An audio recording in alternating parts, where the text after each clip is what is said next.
All right, welcome to Reptile Fight Club. It's been a little while since we've recorded. I guess we had enough shows in the bank, but back for another one, back in action again. So I'm Justin Julander here with my faithful co-host Rob Stone. How you doing? I'm good. I'm excited for tonight. It's going to be great to.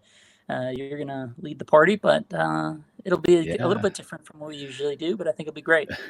True. Yeah, and we're I don't know if I told you guys, but we're recording the video so we can show pictures and stuff. So put on your prettiest faces if that's a possibility. But all right, well, today we're going to be chatting about our recap of a trip to Central Australia, which turned out to be quite a nice little trip. So, but we've got quite the group with us tonight.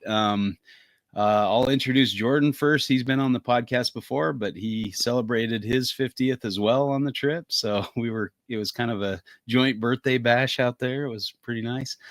Jason's not too far behind, Jason Hood. So, and then also joined by Dale Egan, Nick Vine, and Aspen Mahan. So we formed quite the team of herpers there. So I think everybody contributed pretty well to the trip. So it was a great time. So we'll talk about kind of the things we saw, and we're also going to be I guess debating whether or not you should take real pictures with a big nice camera, or if you should just be a phoner, use your phone and that kind of thing. So, well, I don't know what the best way to do this is without just unleashing the chaos. So, welcome, guys. thanks for being here tonight. Looking forward to talking with everybody. Yeah, it's great to be here. Yeah, for sure. Great to be here. All right, so maybe we'll start out with some of you guys, your experience first, because Jordan came over early, went flew into South Australia, picked up Nick, and they had a little head start on the herping fun. Jason Hood also flew in a few days early and grabbed a car and headed up north to Darwin. So they kind of went to opposite ends of the country and had some different experiences there. So maybe we'll start out with the Southerners and hear kind of what happened before they joined the Central party. Yeah, absolutely. It was pretty fantastic to be back down in Adelaide area again. And we did really well on the geckos. The geckos have always kind of stumped me down there a little bit. But Nick and I met up, our flights worked out almost perfectly, and we landed in Adelaide at the same time and jumped in our trusty Prado and headed over to Steve's Reptile Creative, his pet store there in Adelaide, and saw all his incredible animals he's got there, and a little bit of a behind the scenes tour. Cool. What's the name of it again? His shop? I think it's Reptile Creative. Okay. Yeah. Yeah. Nice. But that was incredible to see everything that he's doing there, and I was really taken back because it wasn't that long ago I was there with my family, and it was a couple weeks before it opened. And the place was packed, and the wall murals incredible. The photos that he's got on the front window are incredible.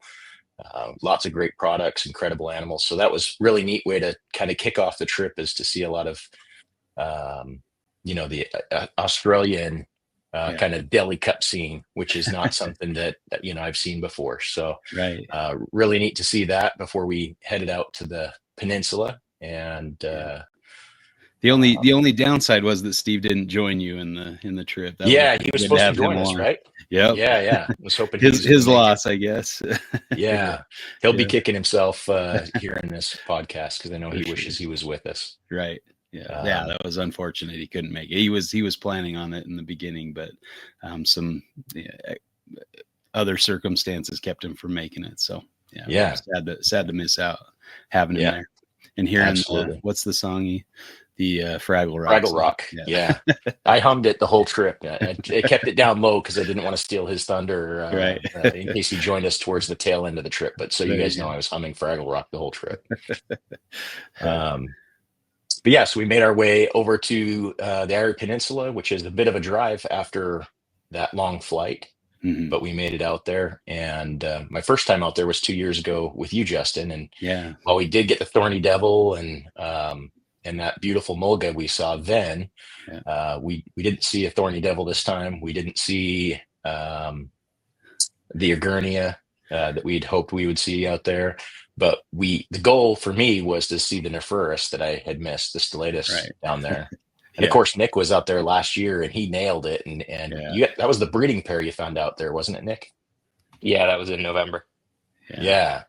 So that was really neat to finally get down there. When I was there in November, it was pouring rain when I was there with my family. So it was nice to get out there and have good conditions. Right. And we were hiking and kind of heading back to the vehicle because we hadn't seen anything and temperatures were dropping pretty quick and good hiking conditions, but a little bit cooler than I thought I would be great. And as we got almost within sight of where the vehicle would be if it was light, this Nephurus just crawled out right between us in the middle of the trail. Oh, cool. So that was a pretty neat experience. Yeah, and that was Stellatus. That was Stellatus. Got a picture of that one, Rob. You want to throw that up? And then Nick, so you were out there the year prior. That was kind of your first intro to Australian herp trips, right? And it was. Get your feet wet there. You found some. So did you see Stellatus then on that trip? You saw Stellatus. We saw quite a few Stellatus. Yeah. Okay. All right. Nice. Yeah, it's a beautiful shot. So this is a shot from Jordan. So very nice detail. That eye is just crystal clear, isn't it? Yeah. I got to admit, I was a little jealous of this find. Yeah, I would love to have seen the Nephurus down there, but yeah, good stuff. Cool. All right, and then Nick. So you were a little bit of a late addition. You're not quite the old guy that most of us here are. So I thought it was really funny what your mom was telling people. Why don't you share that story?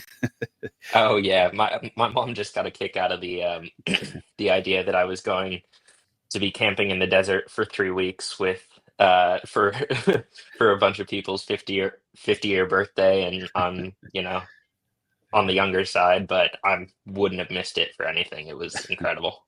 Yeah, my son's out there with a bunch of 50-year-olds. That was kind of funny.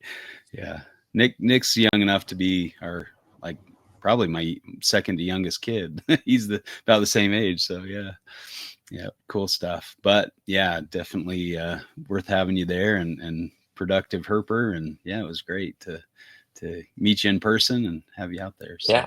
Yeah, it was incredible. All right. Okay, so after you started on the peninsula, kind of down below, and so the next night we headed up to Pernati. And Nick, why don't you tell us about that absolutely incredible evening we had for geckos? That was nuts. Yeah, it was pretty. It was pretty remarkable. Definitely. I think it took a little while for things to turn on. I mean, we were seeing a lot of spiders, some really cool observations. There was a wolf spider that, as Jordan was shining his flashlight on it, it attracted a moth. And as I was thinking it, and as he said, wouldn't it be cool if it ate it? The wolf spider just grabbed the moth out of the air, and that was really cool. Jordan went and got his camera and got some really awesome shots of that. Do you want to throw that one up? Rob, was it the Hagakosa? Yeah, it's the tiger wolf. You want to throw up number 8 there, Rob? Yeah, that's a cool shot too. Got that big old beefy moth in his jaws. That looks like Shelob, man. That's I really like those Hagakosa species. They're neat looking. Yeah, they're cool. It was you don't get a sense of scale in a lot of those photos, but it was a big, enough to stand out for sure. Mm-hmm. Yeah, pretty cool. Yeah, and then it took a little while for it to turn on for the geckos, but then once it turned on, I think within an hour we got 6 different species. Wow. obviously for Pernati, the target species is the Pernati knobtail gecko, Nephrys delaney, and that was we after a couple of Lucasium, a couple of Diplodactylus. Yeah, that was the cherry on top. Man. The last gecko of the night was that beautiful juvenile delaney. Yeah, that seemed to be kind of a theme. Like the juvenile geckos were out, especially the Nephrys. Was the Stellatus also a young animal? It was on the younger side, yeah. Yeah, it's crazy, but that's a beautiful gecko. I love the patterning on the Delaney. They're really nice looking geckos for sure. Another one I'm jealous of. Yeah, there's Lucasium. Man, that red just pops, doesn't it? What a nice we actually got two. I didn't know that they overlapped, but we got Lucasium microplex and Lucasium damium both in the same spot there. Oh, very cool. Yeah. And then Diplodactylus conspiculatus, which was kind of an unexpected find. I don't know what it was at the southern extent of their range. I don't know what published records there are, but at least according to iNaturalist, that's the furthest south that they've been found. Man. Yeah. That's cool. And then you want to throw up number 11 there? Yeah, the Pygopus. They're such cool things. I think these are one of my favorite species of legless gecko. They're so nice looking. And we also saw one up in the center. I guess we'll get to that later, but this one looks a little fresher, a little a little different, a little younger maybe, but nice looking animal for sure. Very cool. So that was all kind of in that area with the Delaney. Yeah, that was all, and spot. It was all within an hour and 15 minutes. We got 6 species of gecko. Wow. Do you want to throw up that other number 17, the other Lucasium? This damium, like I just remember that color. It just pops on that thing. It's so nice. Very cool. Yeah, the eyes on this one were really captivating. I absolutely love this gecko. Right. Man, they're cool species for sure. So many nice looking geckos, and your pictures are really making that clear, I think. All right. So you also had a little luck finding some Gilleni, right? Yeah, we did. Yeah. Nick had some experience. So Nick, why don't you talk about that as well? Yeah, that was really cool. It was a theme for the trip. It was blisteringly hot as we got further north. And so, there wasn't a whole lot of activity during the day. So, but I have been on my previous trip. We went up through Roxby Downs and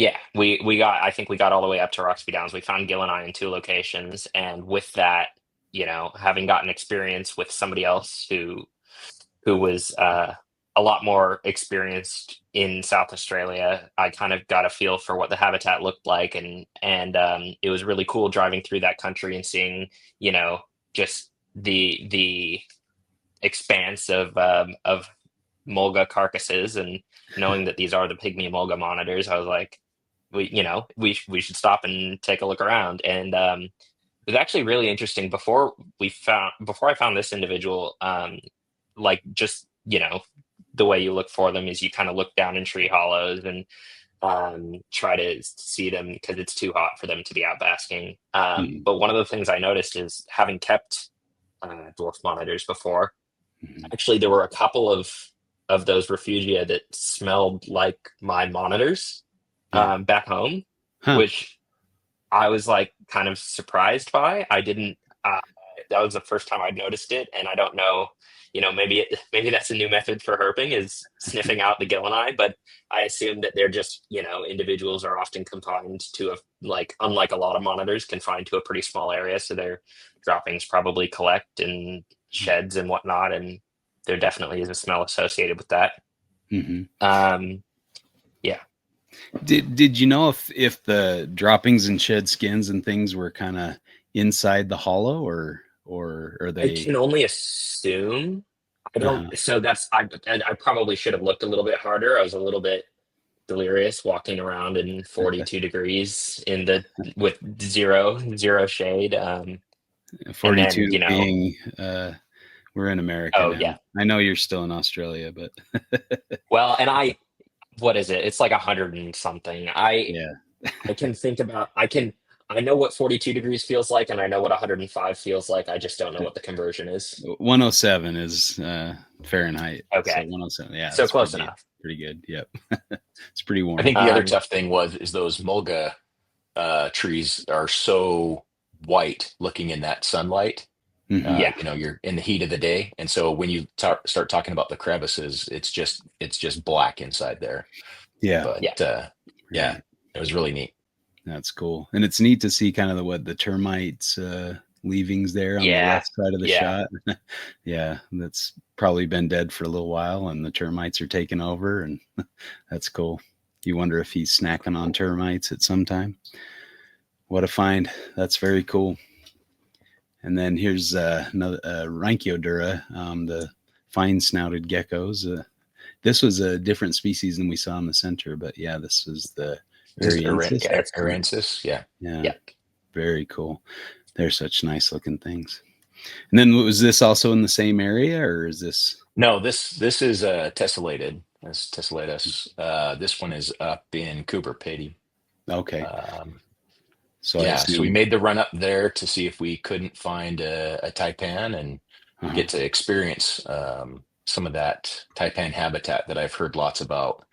And I've got to say, it is one of the most breathtaking, surreal, most incredible places I've ever been. It was wild. And I'd seen pictures. I thought I knew what to expect.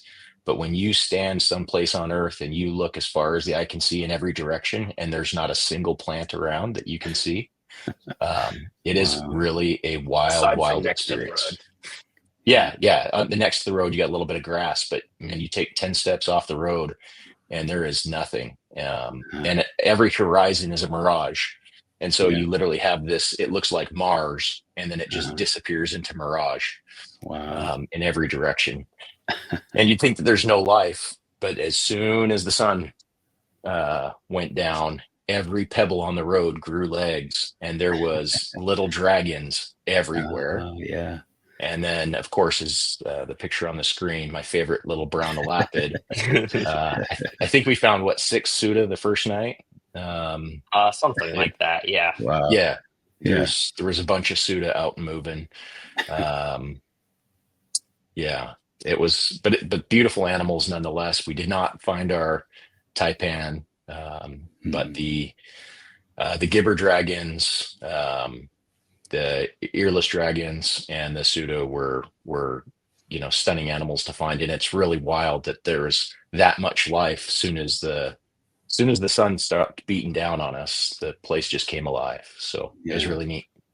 Very cool. I was taken aback by the kangaroos. Like, obviously we had seen a ton of kangaroos coming north, but like all of these animals, you could picture them being able to shelter underground during the day. But yeah, having experienced that moon plane during the daytime and then not seeing anything, and then all of a sudden there are kangaroos on the road, like where were you? Right. Yeah. Where did they come from? That's crazy. What a neat place. And you said it was sparkly or shiny. Wasn't there some kind of?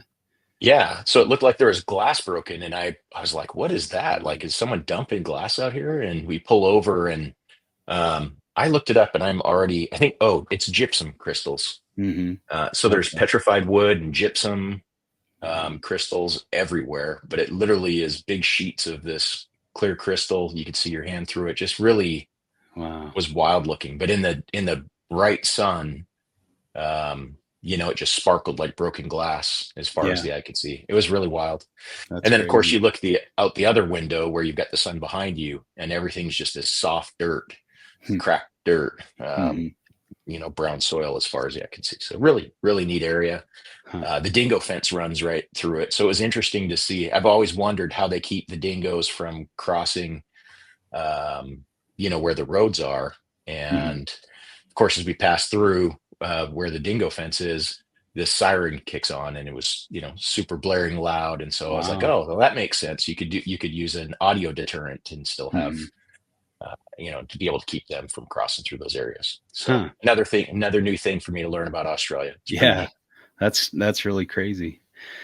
All right, so then you kind of made your way up north. Maybe we'll move over to Jason and hear about his adventures with Dale and up in the north part of the country. You awake, Jason? Yeah, barely. Right. Oh, sorry, Rob. Not this one yet. All right. Yeah, I flew into Brisbane and then to Alice Springs, rented a car, and left our destination to go all the way up to Darwin. I'm too big to sleep on planes. Plus, I got food poisoning on the way over, so I was threw up about 4 times on the plane, and was not. But when I landed, I was too full of energy to go to sleep, and that wasn't my plan anyway. So I got the car, shot north to Devil's Marbles, and I got there 6:30 in the evening, and that was as far as I could make it. I was exhausted. Yeah. So but I had already I was planning on going further north to Tennant Creek, but when I started driving, I felt it, and the first time I got a signal, I made plans for Devil's Marbles, made the reservation, drove up there, and I barely got there. I was falling asleep at the wheel. Yeah. Got in there, got the room, passed out, and 3:30 in the morning I woke up. I'm like, all right, well, I guess we're going. Grabbed the shower, got my first herp of the trip, was a gecko on the bathroom window. And I'm like, perfect, this is great, let's go. Got out on the road, went up a little ways. I got some food, then I went up a little ways, and I can't remember the name of the lake body up there. Mary Lake. And I got there, saw a anglehead dragon right off the side of the parking lot, and then decided I was going to go for a big hike, which there was stuff there. I didn't see any of it. I heard it, and it just disappeared into the brush. I hiked over all sorts of crazy terrain to finally end up on a sidewalk out in the middle of the whole field I just hiked through, nearly breaking my ankles multiple times. And I'm like, all right, I'm exhausted. It's getting up over close to 100 degrees. I'm going to walk back. I walked back on the sidewalk, saw 3 different lizards on the sidewalk, got close up as more of the same, the anglehead dragons. And then right as I got back to the park near the pond, near the lake, there was some parrots mobbing a monitor. Oh, cool. So I went running over to see what the monitor was. And by the time I got over there, I lost sight of him for 1 second as I crossed behind a tree. Yeah. And he just disappeared. Huh. So I assumed he had gone up a tree. So I just sat there next to this tree in a little bit of shade by a bench, dumping water on myself because I was just dying at that point. It was so hot. And after 20, 30 minutes of just sitting there, I'm like, all right, he's not coming out. I got no more time to wait. I got to get going. So I go back to my car, and I'm like, I'm gonna take one little lap around the parking lot just to see. And that's where the monitor had apparently gone around the whole parking lot from where I was. It kind of went around and came back onto the parking lot and was walking across the backside of the parking lot. Oh, cool. So that's where I got the you guys were saying you thought it was an Argus, not a Sandy. Panoptes, yeah. Panoptes, yeah. Yeah. And then I'm like, okay, cool. Monitor, amazing. That's wonderful. And then he tripoded. I'm like, oh, cool. Trip made. Yeah. Everything's perfect now. I don't need to get anything else. This is all I needed to see. That was absolutely amazing. Yeah. I got back on the road and saw a whole lot of nothing. I kept stopping, just finding flies. Dale had me terrified of kangaroos. So I was watching for kangaroos, and I saw 1 or 2 dead kangaroos, and then 10 dead cows, and about 10 dead vehicles that probably had run-ins with cows previously. Yeah.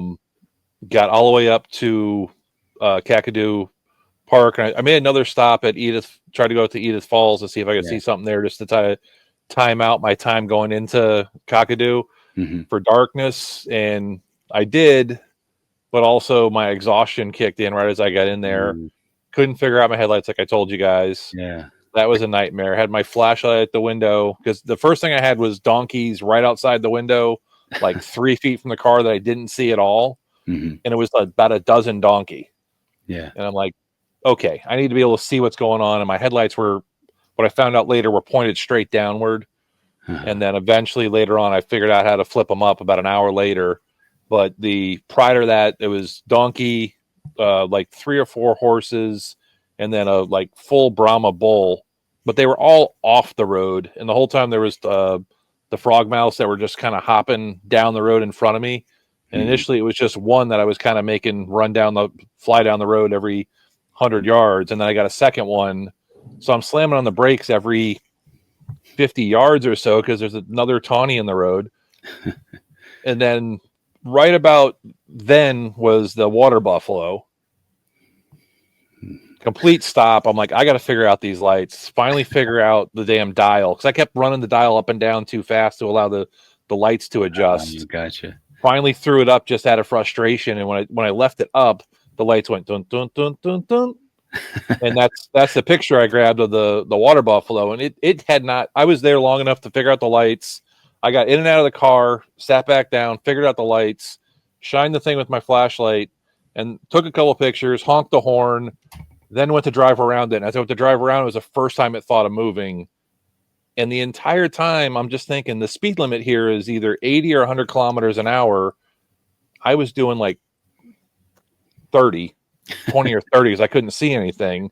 And I still almost hit the thing. Like, that was terrifying. Yeah. Then I hit a dip. Pressure dropped. Humidity went up. Temperature dropped. Bandy, water python, and a couple of lapids, all right in a little stretch of about 5 miles.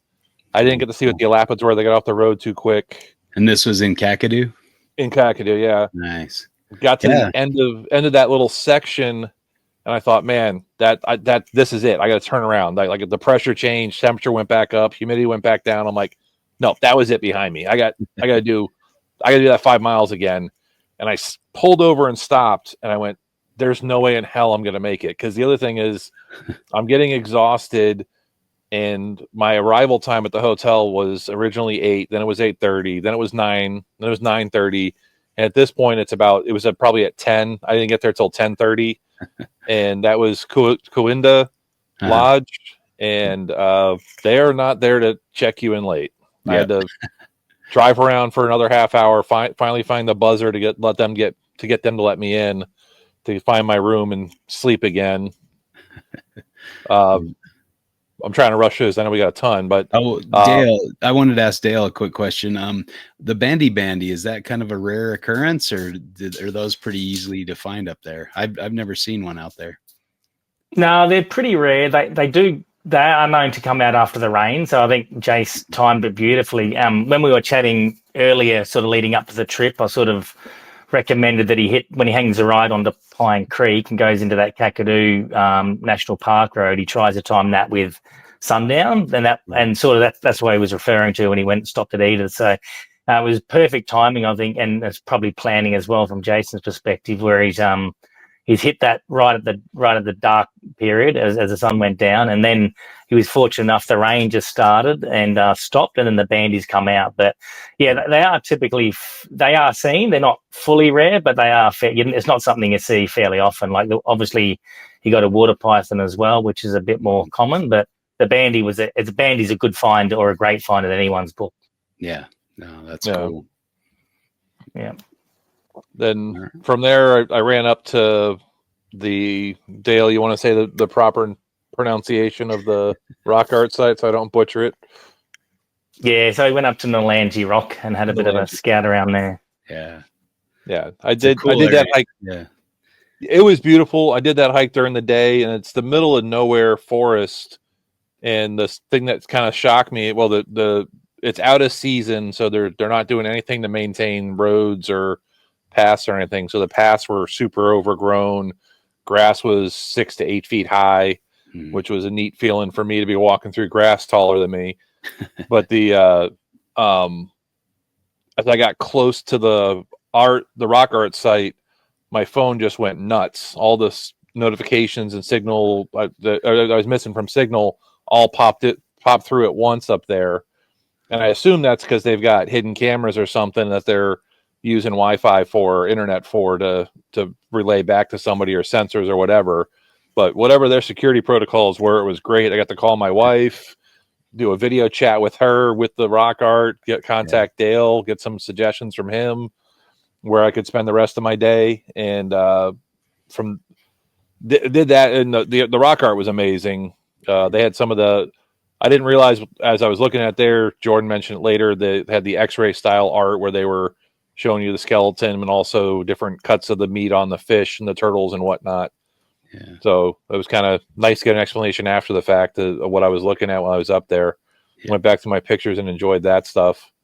Got out of there and went to the road before the super famous crocodile road up there, where they sit on the side of the road. Mm-hmm.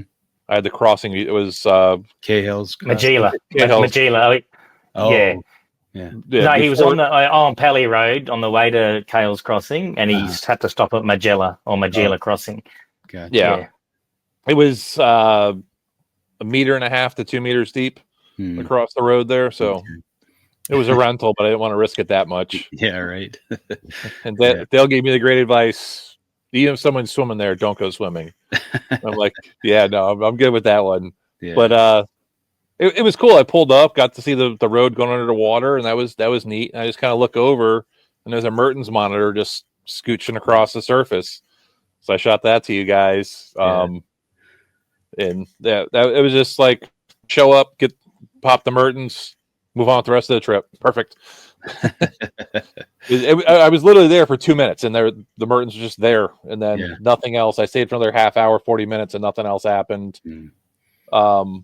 From there, I shot up and stopped at a boat launch on one of the rivers, and got South Alligator boat ramp. South Alligator, yes, and got to see a mud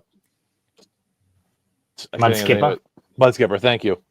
Got to see the mud skippers, and that was awesome because it's like there was a different species I wasn't even aware was even out there. I've only ever seen, I guess, the Indonesian probably mud skippers here in the American trade. Mm-hmm. So it's just cool to see a completely different mud skipper just sitting there, and they were super bold. Like, that was super, super cool. And that was my first shot of seeing wallabies that weren't wild wallabies. They were kind of like, you got city and country squirrels here. Yeah. Same deal there with the wallabies and the kangaroos. They were really chill around the boat ramp. So they didn't care if you got close to them. We got pictures and videos. Mm-hmm. And again, I think I had signal there, so I was able to call my wife and do some video chat with her there as well. And then from there, I went and got nothing all at Fog Dam other than the experience and almost tripping over a water buffalo. Where I went for a little hike before sunset, and as I was walking down the path, there was just a big stand of grass. And right when I was passing that grass, the smell of water buffalo just became very strong. And I just kind of tiptoed away from that area, got to the end of the path, and realized I had to go back the same way. And when I went, I had to go back. So when I went back, I was like very apprehensive and kind of like sniffing the air, and no smell at all. So it was sitting right on the other side of that grass when I went by. But apparently Fog Dam was not the place to be that night, because I didn't get anything except for one either whip snake or a lapid on the road right at sunset, that by the time I stopped and went back to it, it was long gone. Mm-hmm. But nothing else out there. And then went and met up with Dale, chatted with him for as much time as I could keep my eyes open, and he gracefully said, "Why don't you go lay down, buddy? You're falling asleep here." Yeah. Yeah, we've had a really late wet season up here. I'm in Darwin at the moment, so it's been very, very late. So as a result, all those Adelaide River floodplains and all those crossings that you normally see a lot of abundance of wildlife heading out from Darwin to Kakadu, it just hadn't really ignited yet.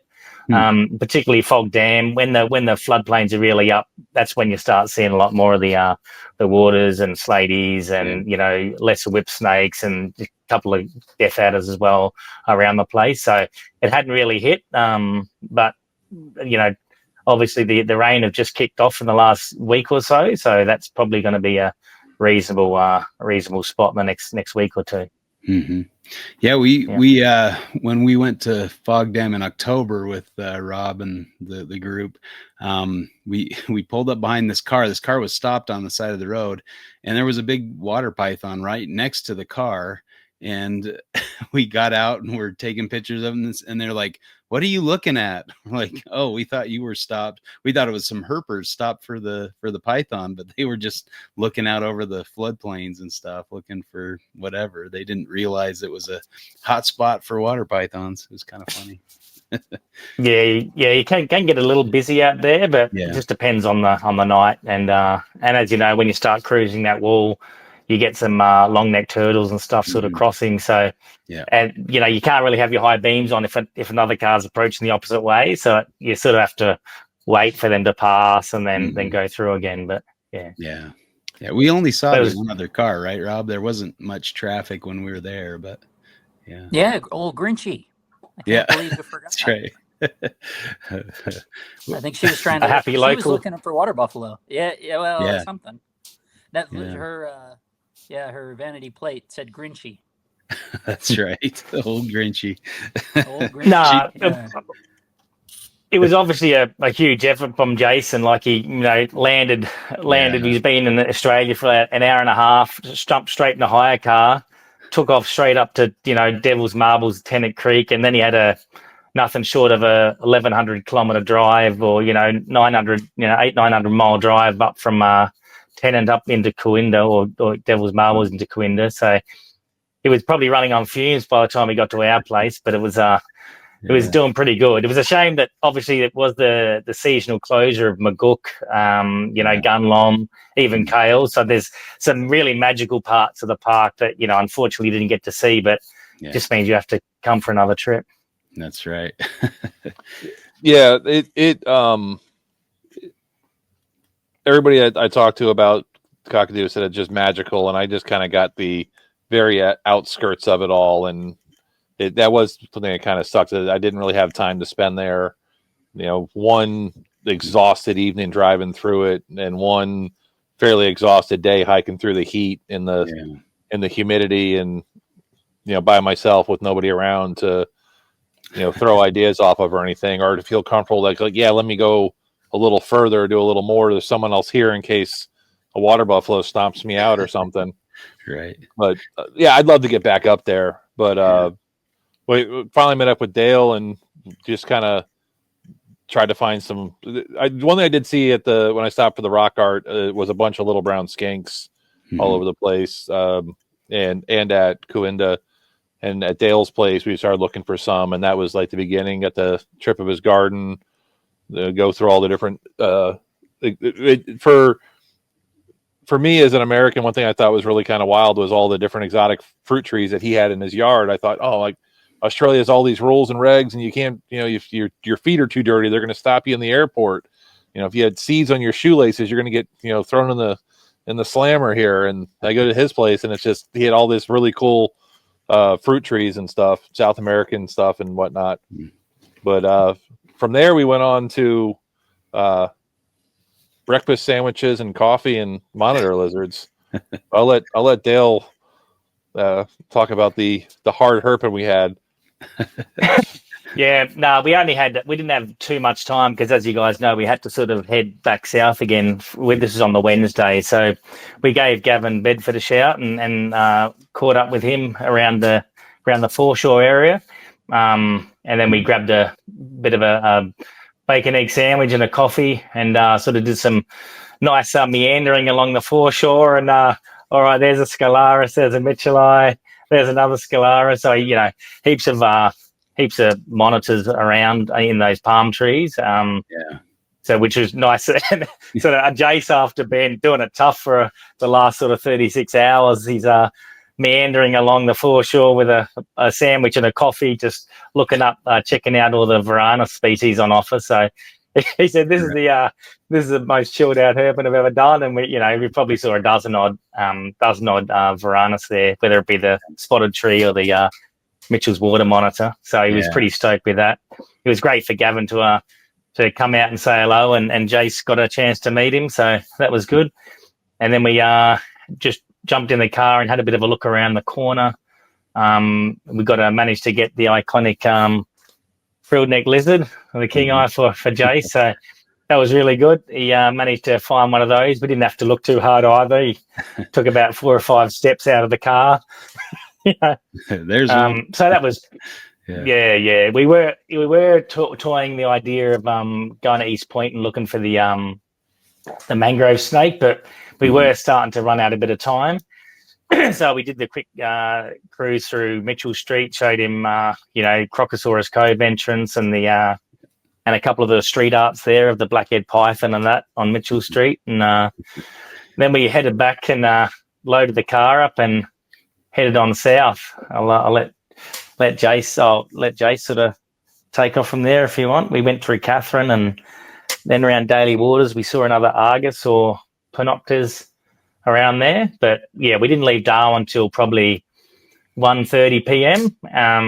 And we sort of had to get, probably 1,000 k's further south. So yeah, so it wasn't too bad. I sort of elected to drive to give Jace a bit of a chance to have a bit of a rest. So it was definitely good though. He was keen, that's for sure. Yeah, the letting him drive was magic because I was so exhausted, stressed from driving on the wrong side of the road. That was the other thing, is it no sleep and driving on the wrong side of the road, trying to pull into a parking spot where your spatial recognition's just not where you expect it to be for the size of the car, and then having to go down the down ramp after I went up to the top level parking level at the Woolworths I was at in Alice, trying to go down it, and I just if I get 6 inches from my side, the other side's got to be clear. Just that's how this works. But my brain was like, "You're going to hit that. You're going to hit that."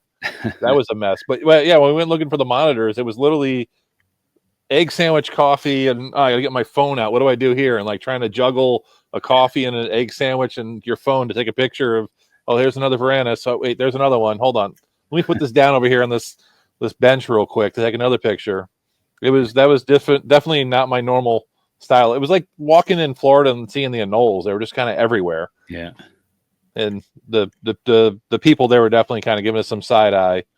I was waiting for, because we were taking shots on some of them, and they're on trees, but they're on trees in front of $1 million homes, and my big butt's walking across the street and getting better pictures of the house or the tree monitor. It can go either way, but looks like we were casing the joint. And then the next place we go to was also a little sketchy in my mind, being American. We were right by a school, so it was like, yeah, okay, this is totally different style. Yeah. But then as we got down to Tennant Creek, that was my original plan was to just ride up to Tennant Creek, because I saw there was there was a handful of blackhead python sightings in that area. And I can't go to Australia to join you guys for this trip and be south of blackhead territory the whole time I'm there. It just didn't make sense. So I elected to go the 4 days earlier. Yeah. And we got into Tennant Creek. We stopped at a gas station, and as we stopped, there was 6 raindrops hit the front of the car, and a lightning crash happened behind us. I'm like, oh my God, we're about to have rain. This is going to be amazing. Rain in the desert. This is going to be amazing. And we promptly drove out of the rain. It was behind us. Yeah. So it was about 9:30 p.m. Yeah, about 9:30 p.m. we pulled into Tennant. So I'm saying, Dale, what, should we go backwards and try to drive into the rain? I don't know. What should we do? And then we got, it was the Stimsons. Had a Stimsons in the road that we got out, and we thought it was fine, and then saw, it had gotten clipped. The photos of that, you can't even tell. There's, it was completely dead, but we were able to pose it where you couldn't tell at all. It was that barely clipped. The next one was still squirming. There was another Stimsons still squirming, and that you could tell, but barely on that one as well. Then the next thing we come across is a Woma that you can absolutely tell is dead, because that was just a pancake. And I was super excited about that. Just it's pancaked, but still, I'm I'm not even 4 days into Australia, and I've already gotten a Woma, and these are supposed to be super, super hard to find, super rare, and what are my chances of actually finding a Woma at all on this trip? And take a DOR when you get it. Yeah, and then they don't count though. You know that, right? You wouldn't let me count that one. Oh, we saw him. We saw him move a little bit. It might have been the wind, but Yeah, it was still. It literally was. The front was completely smashed, like a road train hit it. The tail did still have some musculature twitches to it, and it was still warm. Mm-hmm. So it was. What we're saying, Justin, is we're claiming that one. If I was going to get emotional about something, that would have really pissed me off. Is what I'm saying. But I was still so happy about it. I was just like, man, this is amazing. Yeah. And then Dale, like that, he didn't. I don't know if Dale saw the woman when we were coming up on it because it was kind of flat. Mm-hmm. But he did absolutely see the blackhead we came up on next, and that was absolute, as Dale says, magic. Yeah. And so that was like what I had left for my big goal for the trip was a blackhead like that. I had a Woma, whether you count it or not. I would count that there. You don't. And you sure as hell count if that's the only one you see. But then the blackhead, I'm like, that's like, I'm done. Like we have 14 days with you guys, but my trip's pretty much complete. I was thrilled. But cheers. Yeah. No, obviously leading up to the trip, Jace was obviously pretty keen to see a blackhead, so I was really hoping we'd get one for him. I had sort of had some vibes as we were departing Tennant Creek, but like Jace said, we had a bit of a hot spot. All those two stimmies, Woma and the blackhead, were all in like a 10K period. That's cool. So yeah, I mean, obviously it was getting a bit late, but just leading up when we got into Tennant as well, we saw well, Jason said it could have been a Woma, but I'm pretty sure it was a Mulga, another elapid there. We were trying to make some, Well, we were trying to make some good time sort of heading down because we wanted to sort of get far away. So during the daylight, we were sort of, we weren't going too slow, but we were also leading into Tennant. We thought, look, we better maybe it was about 5 to 9 at that stage. And said, let's ring Devil's Marbles and book in our room because we weren't actually 100% where we were going to stay. So we managed 5 Ks out of Tennant. We managed to ring through to Devil's Marbles, and luckily they were about to close like in 3 minutes when we rang. So we managed to secure our room, and they said, no worries, we'll leave your room open. Leave the key on the bed and then go from there. So so then just after we rang, then all of a sudden this elapid sort of they did ask your name 4 times and ask you to spell your name.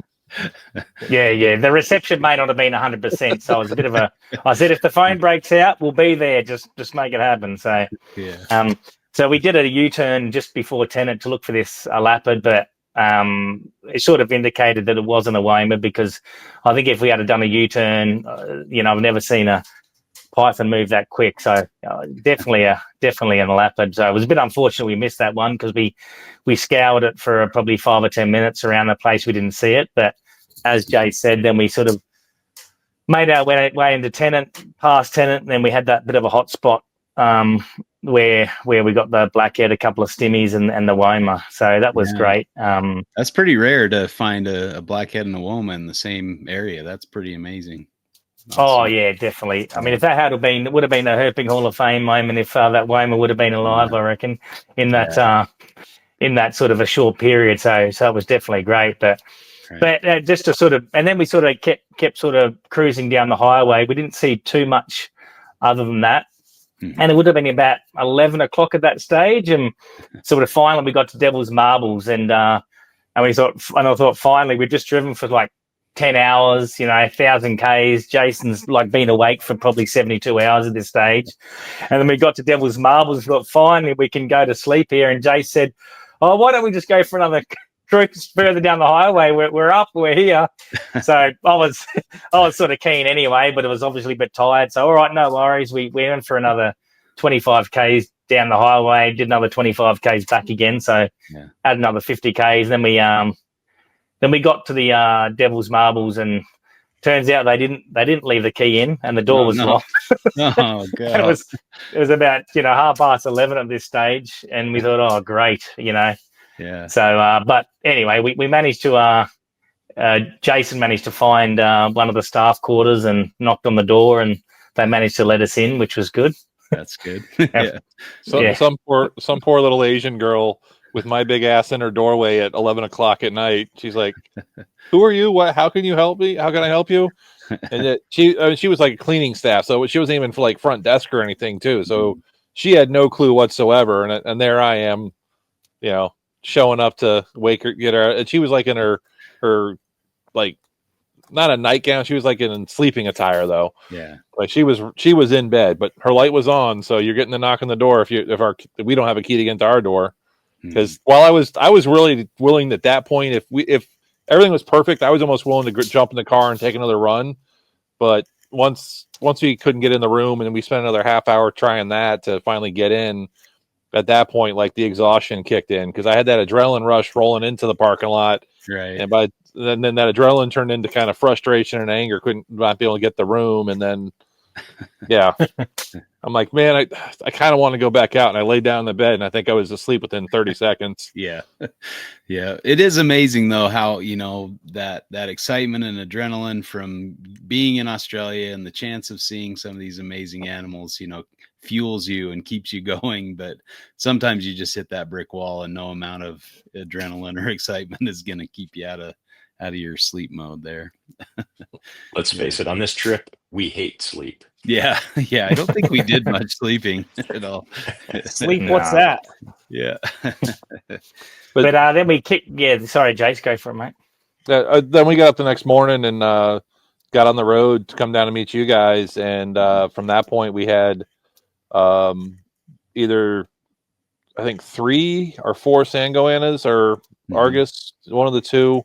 We were booking it, so it's hard to see. And then we got one completely cream that Dale made sure was not going to get away, blue tongue, and multifasciata. Yeah. He was pretty broken up thinking that he hit it, and he did hit it, but I went over and just kind of picked it up off the road, and it was jerky. It was not his kill. He made sure it wasn't suffering. Good on you, mate. Pretty sure there was a car coming the other way, so I couldn't swerve. Right, I had to hold my line. Yeah. Yeah. All right. Well, that takes us to Aspen. Why don't you tell us where we came in here? Yeah, we took the easier path. We forewent the extra 1,100 kilometers, and no sleep. Well, there was no sleep for us as well, but it was a lot easier path. We met up in Houston, I think 2 days after they landed in country, right? Mm-hmm. Yeah. Yeah, it was about 2 days.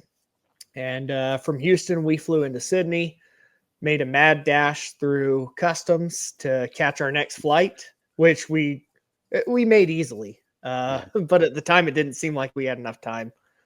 And pretty much hit the ground running. As soon as we got into Alice, we got the rental car and hopped right out of the airport. And we're driving to, what was that, Desert Gardens? The Desert Museum, or the Desert Museum. Desert Park, Alice Springs Desert Park. Desert Park, that's what it was. So we were headed that way to all link up together. And as soon as we're in the car, Justin's like, oh, I was seeing Tristis the last time I was here on these fence posts, and this tree had a monitor on it, and over here I saw a monitor, and we saw absolutely nothing the whole way to the park. And it was a lot hotter than when I'd been there before. Correct. So, it was unseasonably warm, I think, for us the entire trip, unfortunately. Like 43 or 110. So, yeah, it was very hot. Yeah. And we were hoping for 90s. Yeah, historical temperatures at this time of year about 95 or so, and I was thinking that's perfect, during the day. But yeah, it was a little warmer and drier, and I'm like, oh no, is this going to be a just one of those things you really can't plan for? We talk a lot about that. When you're planning a trip 6 months or more in advance, and you really can't predict what the weather's going to do. So I was hoping that we hadn't planned this all in vain, and it was just going to be too hot and dry to see anything. So I was a little nervous, but we got into the desert park, and we found a couple things there. Yeah, no, as soon as we pulled into the parking lot, I think we were waiting for everybody to get in, and just walking up to the main building, Justin pointed out the first goat-on of the trip, the first of many. Most really commonly cool. seen. Really cool little lizards, though. They get up and run on their hind legs and make for some great shots. They're very bold. So we're photographing that, and I think both me and Justin are dirty birders, so we're getting pretty excited already. I saw my first parrot just right there next to the goat-on, and so I'm freaking out photographing that. And Justin's like, "Oh, look over there. Those are we were trying to figure out what they were. They turned out to be babblers. A whole tree of, I think they were gray-crowned. I believe so, yeah. Gray-crowned babblers. So we're enjoying them babbling away, and I ended up taking a picture of one. One of them had a little tiny baby long-nosed dragon in his beak, getting ready to feed some babies. So that's pretty cool. Yeah, you posted that on your Facebook. I did, Facebook and Instagram, Yeah, it's such a cool shot. I was really geeked out by that shot. That was really cool. Yeah, that makes two of us. Yeah. Yeah. And then everybody joined us, and well, I guess Jason and Dale made it there first, and we had to wait a little bit longer for Jordan and Nick. They were having too much fun driving in, via dirt road and such through some of the areas we'd be revisiting. That's why I didn't have them go too much into detail there, but no spoilers, right? But we walked through the park and had a nice visit there, and kind of waited out the heat of the day a little bit, and I think next move was to go check into a room. So I wanted to make sure we had a bed to sleep in the first night, so we could get some reasonable sleep after flying in. But as soon as it got dark, headed out to the West Max. So let's see, that brings us to our next picture there, number 51. We got some frog life, of course. The West Max have these great canyons with standing water in most of them. Some of it was maybe a little old and had been there for a little while and was getting a little shallow, and they need some rain out there for sure. But still, frog life was pretty abundant. So this one was the desert tree frog, Latoria rubella. Sounds like a disease there. I think these are my favorite just because we hadn't seen these before, but it was really fun. Who was it? Jordan that spotted the first Gillen's tree frogs? I think it was. Yeah, and they were just kind of sitting on the rocks. You'd see just these green clumps and lumps on the rocks. That was pretty cool. I guess. Well, we're missing the picture, but Nick, why don't you tell what you came up on right as we got into the first canyon?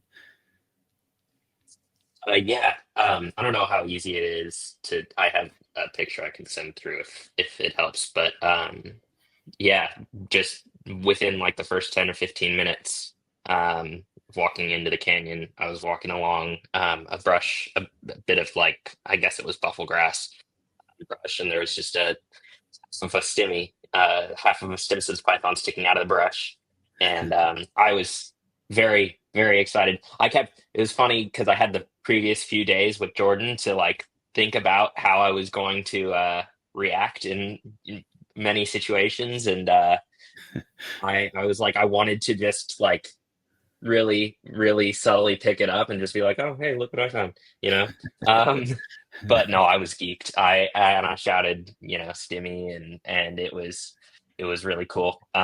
First, we heard you from the other side of the canyon. Yeah. Are you sure you said contain myself? Are you sure you said Stimmy? Because I thought you said, "Oh, here's a python," and for a second, I was thinking Bredli, like, oh, maybe I did. I don't. I remember python as well because I was excited. It was python. Yeah, it was python. Okay. I'm like, oh, maybe it was one of the other 25 that I shouted Stimmy.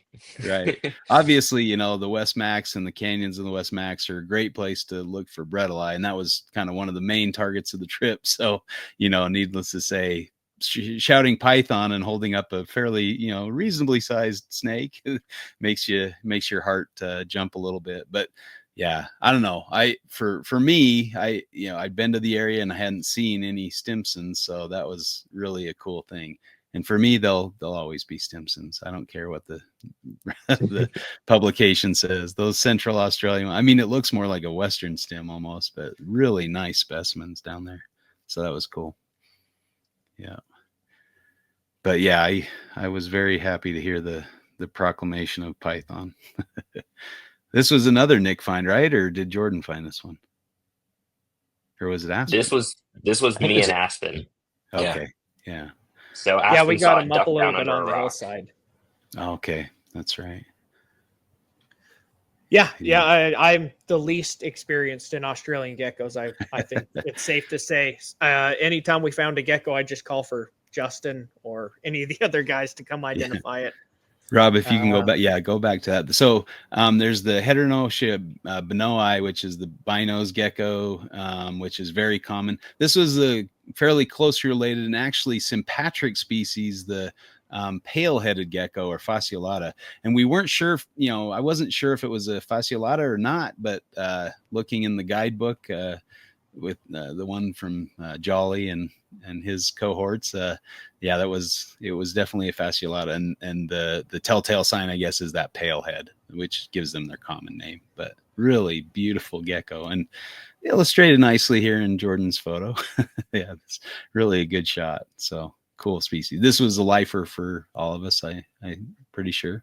Maybe Dale's seen them, but yeah, cool to see these. And then the mystery Gahyra. I still can't. I haven't put too much effort into it, but I can't key this one out. I'm not sure what species it is. Anybody? The only thing I can think is maybe the purplish. It could be purple lessons or whatever it is. Yeah. That's. I guess maybe we need Jolly or somebody to chime in. That would be nice. But yeah, very very cool. They really just kind of blended in nicely with the Red River gums, which have that kind of nice white bark. Such cool trees. That was really fun searching for bredli in the Red River gums, but seeing the Gahyra was nice too. I think the first one of those we found, we had about a 20-minute photo session, and then 10 nights later, we're like, yeah, Gahyra over here if anybody wants it, and just walked away. Yeah. No, I'm good. Yeah, we see. But there were a surprising number of species out there too. Like looking back in the guidebooks, I'm like, oh man, maybe we saw 4 or 5, maybe even more species of Gahyra out there. They're pretty speciose and thick in numbers too. This was another exciting gecko for me. Was this another Aspen find or Nick? It was. Remember. Aspen found this one. Yeah. Tell us about this one. Yeah, I wasn't expecting him. I was crawling up in the boulders again, hoping maybe a bredli, and almost walked into a tree branch and decided to look at it, and he was staring back at me, surprisingly. Cool. So yeah. They actually were my favorite geckos to find, the Oedura. By far. This is a cincta. The what is it? Central or Central inland marbled gecko. Inland marbled. Thank you. Yeah. Geckos, I know the scientific names much better than the common names, but yeah, they were so cool looking, really nice. I think the size is the biggest thing that surprised you. They're right. Big geckos. Yeah. Yep. And just beautifully patterned and a fair diversity between the ones that we did see. So yeah, most of the canyons had these in them, and we saw most of them saw this species in most of the canyons we looked in. If I can speak clearly here. But yeah, all through the West Max and the East Max as well, we saw Oedura cincta. And I think they have a fairly wide range. They have a disjunct range, at least from the records. So I wouldn't be surprised if they got split at some point. Yeah. What a nice shot there, Jordan. That's a good looking gecko. Yeah, it's easy to take good pictures when the animals are that good looking. Right. Yeah. So cool. Well, so yeah, we had some really nice success. We did drive to the to the next canyon over, and it was closed. So that was kind of lame. We basically had to just kind of head back to the accommodations. Am I missing anything there, or that kind of takes us the next step? Sleep, precious sleep. But so the next day we headed east, out to the East Max, and I'd gone a little bit on my first trip in 2010. I'd gone a little bit into the East Max, but didn't make it out to some of the gorges that we checked out. So that was kind of an exciting deal for me to make it out that way and check some stuff out. But I don't know who wants to take it from here. We stopped at some kind of fun little gorges and I guess more tourist sites, and we were trying to take our time to make sure we waited out the heat of the day and things like that. But I don't know, what did you guys remember from the East Max? Yeah, it was obviously there's a nice country out there. There's a few little gorges on the way. Sort of the East Max does tend to be a little bit drier than the West, so it did. I think everyone noticed that there was a lot sort of drier. There were less sort of green grass and sort of shrubbery sort of around the place, but it was still sort of fantastic sort of habitat and gorges. And we stopped at Jesse Gap and Emily Gap on the way. Then we sort of made our way up towards that Ross River area, and I think we stopped at Crobbery Rock as well to have a bit of a look. I think all the time being 43, 44, it was pretty brutal even for sort of locals. It was pretty brutal. So you'd imagine that most of the wildlife is ducking for cover as well. Right. Yeah, I think this was the first area I really realized just how hostile the habitat is for bredli. This being my first Australia trip, I wasn't really sure what to expect. But I think coming from the hobby side of things, you don't realize just how hard their habitat is to survive, how dry it is, how hot it is, and how little cover there is outside of their little oases inside of those gorges. It was pretty cool to see. Yeah. But also everywhere we looked at, all of us kept saying the same comment, like, this is amazing habitat, and this is amazing habitat, and this is everywhere we looked. It was just repetitive and almost annoying to myself for me to keep saying it, just to hear myself say it, and never mind everybody else. But anytime someone else said, "Oh, this is amazing habitat," I would go, "Well, where? Which? What are we looking at now?" and turn to look to see what else was amazing. And it was just every place we went was amazing. Right. Yeah, such a neat spot, and we visited a couple different I guess canyons or hikes, and kind of saw some of the amazing habitat there. And I guess that's the nice thing, is even if there's no reptile activity, you're still taking in an amazing landscape, checking out bowerbirds and their cliff nests, and it's really a nice spot to check out. Sorry, Dale, I couldn't resist. I think we should say that wasn't a cliff nest. I think it's safe to say at this point. I was saving that for later. So just for the record, we were sort of we saw a couple of bowerbirds in a Jesse Gap. We saw a great sort of bower, or we'll refer to the bowerbird nest or a bower. Then we made our way from Trafina Gorge up into John Hayes Rockhole. I mean, that's a fairly good little full drive sort of path up there. Yeah. Then you sort of park and you meander up a couple hundred meters into the actual John Hayes Rockhole itself. And hadn't had a good flush this year because the rain has been a little bit lacking. So it was a little bit stagnant, but we started to look around the place, and then Justin sort of heard the call of and rightly called a bowerbird. So it was a nice sort of a look. And then I sort of looked up, perched, 3/4 up on this escarpment, and there was this beautiful example of another bower sort of overlooking the gorge, and everyone sort of photographed it and thought it was a fantastic sort of bit of habitat for the bowerbird to look over. And Justin sort of thought it was just a a ball of tuft of grass. So so we have a bit of an inside debate going on. So we thought we'd sort of hike to the top of that rock hole to get a better vantage point. And I don't know. I think Aspen's got some pretty good photography gear, and he had a pretty good zoom in. And I think we all pretty much agreed there was a bow. The only thing was missing was some broken glass and some snail shells around the base of the bow. So I think that one's got to go out to the general consensus if that was a bowerbird or not. It was definitely a grass clump. It was not. Oh man, yeah, that was funny. If Jason's going to count his WOMA, he gets to count that as a bower. Yeah, right. Yeah. Yeah, that was not that I have bower. seen. Yeah, not that I've ever seen a bower perch on a cliff top, right? Like they're normally down on the ground level, so that's what made it even more special. Yeah. And likely, yeah.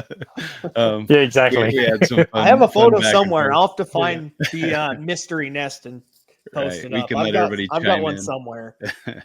But yeah, the bowers are really interesting. They kind of build up almost a tunnel out of grass, and then they decorate it with different colored pieces of material. So the one we saw at Emily Gap had what, like white and green? Wasn't that kind of the preferred colors? Yep.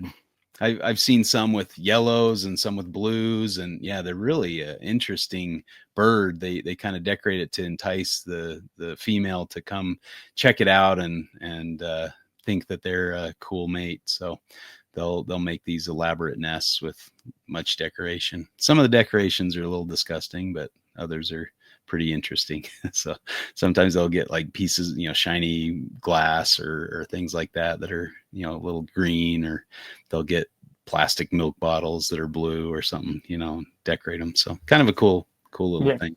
But no, it was good though. Then I think after that we left the John Hayes and sort of went back towards Chafina Gorge and looking for some Bredley on the way. Yeah. And that the picture of the bug, why can't I think? The cockroach.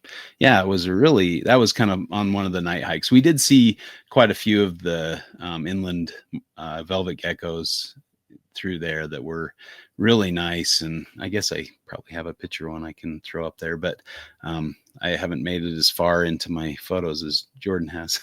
But yeah, we were hiking up along the ridge and saw that cockroach that was just almost like a metallic glow. It was really cool looking. Pretty fun to see.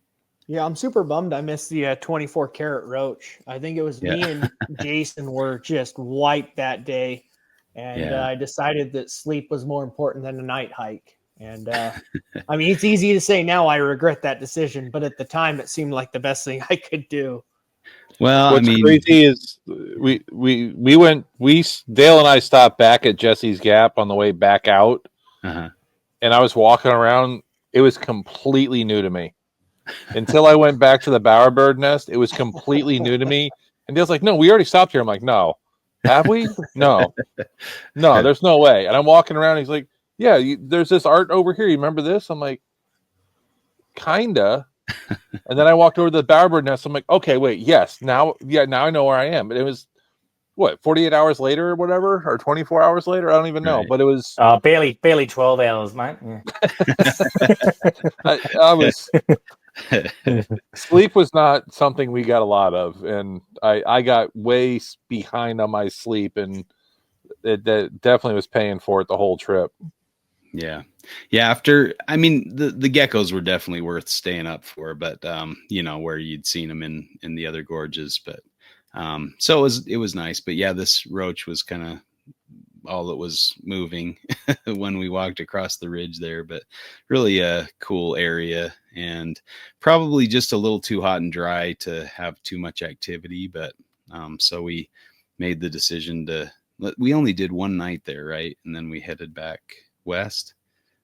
The other, or did we stay 2 nights? I don't recall. We just did the one night and then we headed north.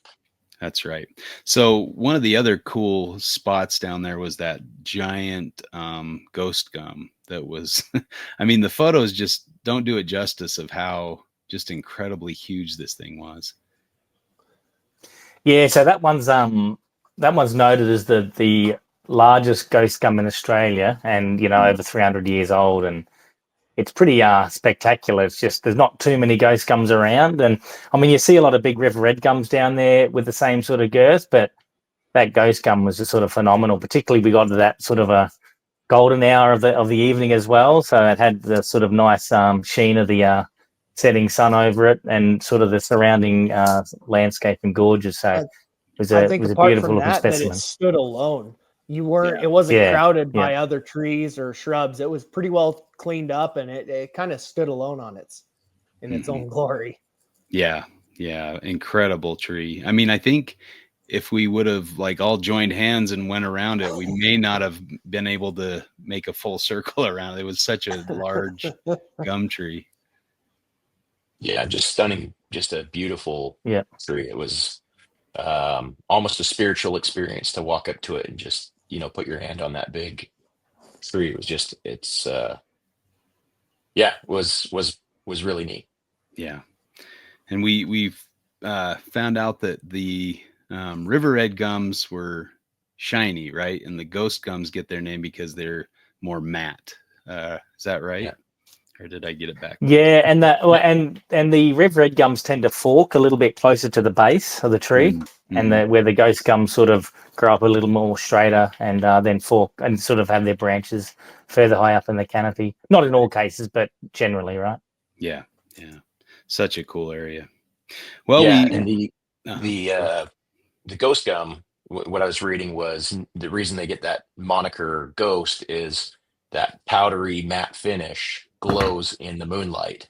So, we saw that if you turn off your headlamps when the moon started coming up later on in the trip, we could see that the river red gums, you would not get that same reflection. You'd get like a little bit of a shine off them. They look a little bit metallic, but the ghost gums, the whole tree almost looks like it's glowing in the moonlight. And that's apparently where they get their name. That's cool. That reminds me of Midnight Oil lyric. Ghost gums dance in the moonlit night. Absolutely. Any Midnight Oil fans out there? But yeah, so cool area, but probably a little better with a little more water, I think. So we headed back west. Oh, wasn't there one puddle in that gorge with a bunch of frogs around it? Yeah, wasn't that gorge? Aspen spotted some other stuff too, right? Yeah, there were the little tiny froglets and the little brown skinks. Did we ever get an ID on those? There's a ton of them, and they were itty bitty in little the brown skink grass. Oh, Yeah, well, there you go. No, there was a couple of nice geckos in that as well. Yeah.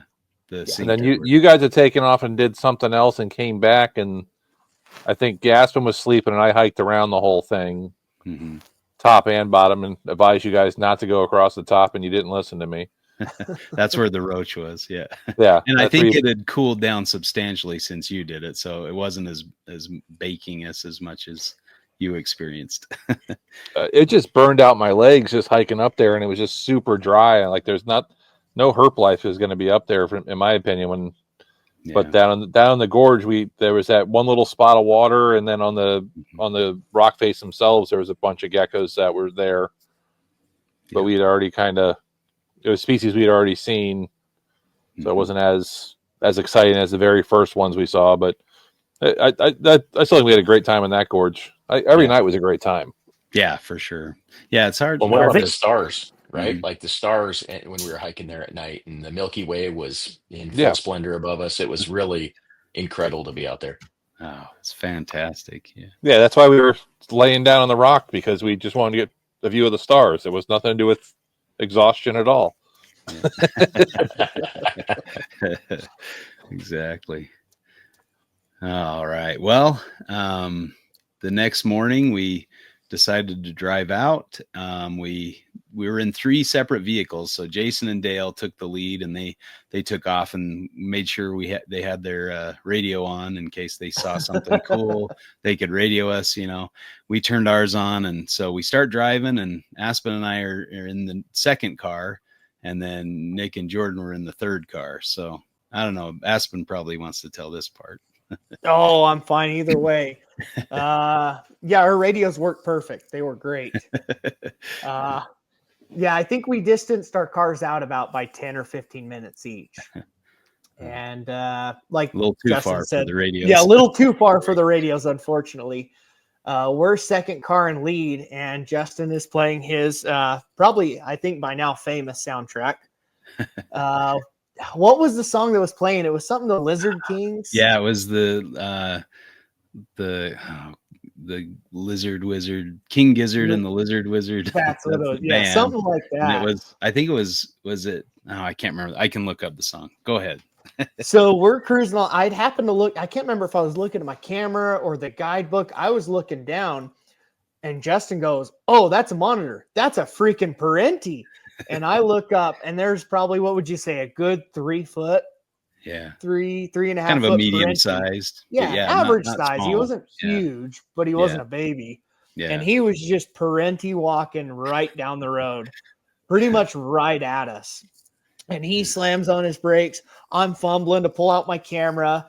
He jumps on the radio. He's like, hurry up and get your shots. Like, get him before he takes off.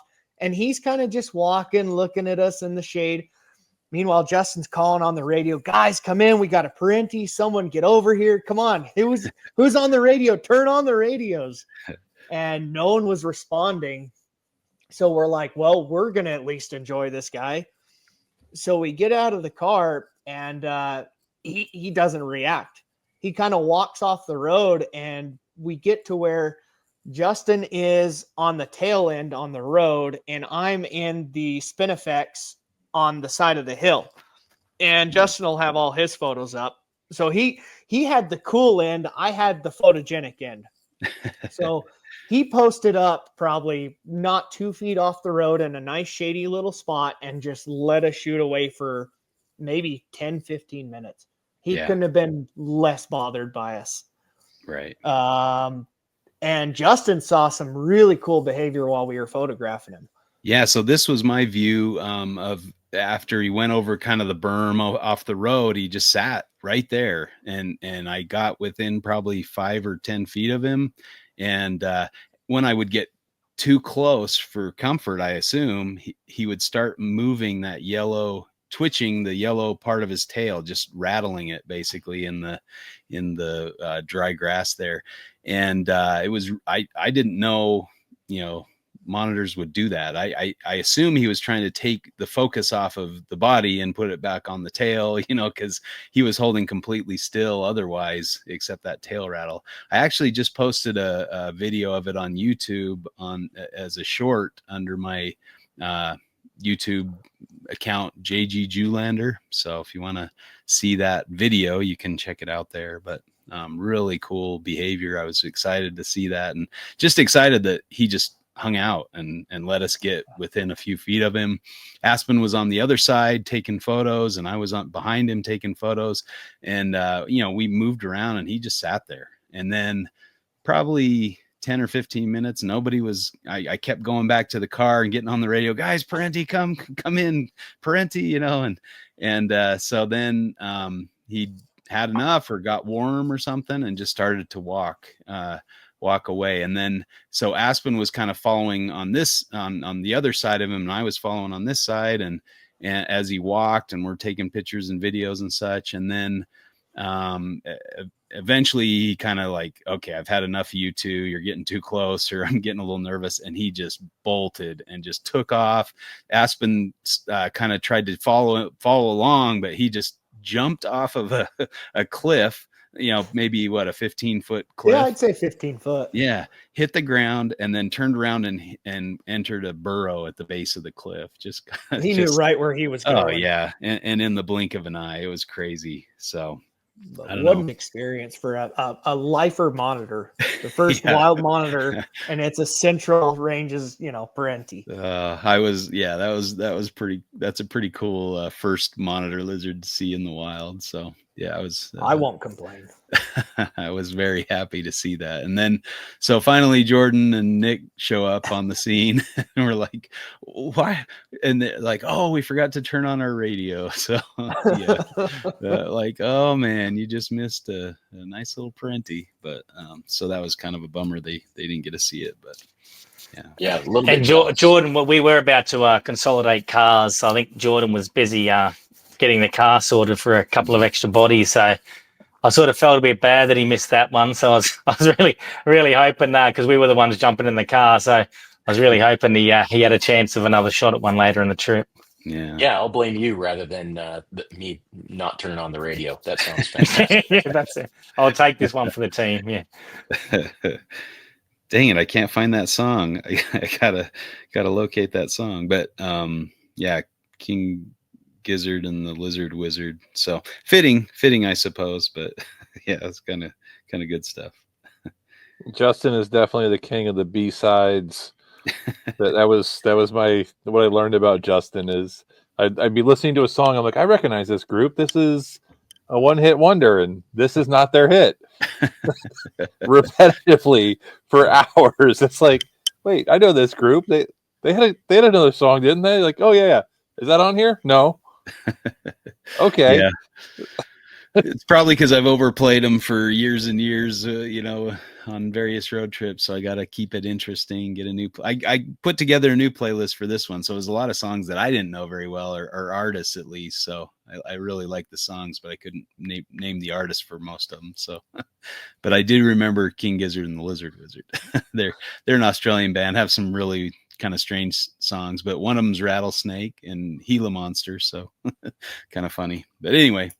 Yeah, we headed back. That was the day you had to turn in your car, right, Jason? So we consolidated vehicles. Jason joined our car, and Dale joined Jordan's vehicle. So, and we went back to Alice Springs, and I guess we had to stay again, or where did we sleep that night? Do you guys remember? I think we went. That's when we went north. Oh, that's right. We went up to some sandy country looking for womas, right? Up the Tanamite track. That's right. So, one of the most beautiful dirt roads I've ever driven on. we the first half of it, anyway. Yeah, exactly. At least the first part. You could skateboard on it. Yeah. Yeah, it was so nice. I'm like thinking, man, we're gonna have some good fortune up here. So, but yeah, we pulled into this area, and it was a great birding spot. I will give it that. And I mean, there were tracks all around for different snakes and monitor lizards and things like that. But man, the bird life was incredible there. I think one of the birds I was really hoping to see was one that we were able to see there. So that was really exciting. Let's see. I think you had a picture of that, didn't you, in here? Maybe not, but I think I did. Yeah. Okay. Let me pull that up if I can. It's all in I know my reptile names, but I don't know the the bird names so much. But so yeah, we were hanging out by this bird spot, and there was a little bird bath there. Just, I mean, countless zebra finches and parakeets and all sorts of stuff. And then these guys flew in. Rob, you want to throw up that photo 126? Yeah. The pink cockatoo, or Major Mitchell's. Major Mitchell must be in a butthole because they changed the name to pink cockatoo. So I don't know what he did, but he offended somebody. So anyway, these guys flew in, really cool looking little parrots, and kind of a flat angular head until they throw up that crest. And then it's just like this flash of red, and really cool species. So I think that's a pretty sweet picture. I don't know, how did you guys get some good shots of these guys? Yeah, I got a couple. It turned out I haven't processed them yet, but I've got them sitting in the queue. Yeah, very cool. So it reminds me, up in when we were still in Darwin, we got the what was the parrot that was up there, the red tail, red tail black cockatoo. Mm-hmm. Yeah. Those were amazing too. Yeah, the bird life was ridiculous. Yeah, everywhere we looked. And Australia is the land of the parrot. I mean, there's such a diversity of different parrot species out there, and so it was nice to add a lifer for me with this guy, and I guess everybody else got their lifer as well. I don't think anybody seen this species before. Maybe Dale. Yeah, I've seen it plenty, but it's just Yeah. it's probably worth noting that a lot of people sort of think these deserts are these sort of devoid of life, but Right. just you can see how much life they sustain. Like even when you got flocks of hundreds of budgies and Major Mitchells and all the parrots and the ring parrots and everything, they're just thousands of birds and reptiles around. So it's really amazing how much life this sort of habitat has the capability of sustaining. Right. So yeah, we enjoyed the birds for a bit, and it was kind of getting on to dark, so we decided to go find an area to kind of road cruise and explore.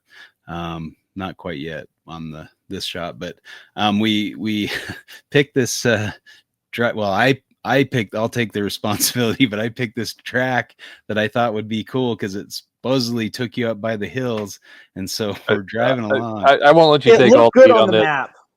It looked good on the map. The first 10 miles or so looked good. Yeah. It just I wouldn't actually call. I wouldn't call it a track. More of a goat path. Yeah, right. The first half was good, trail. man. Come on, the first half. Yeah. Second half was a little sketch.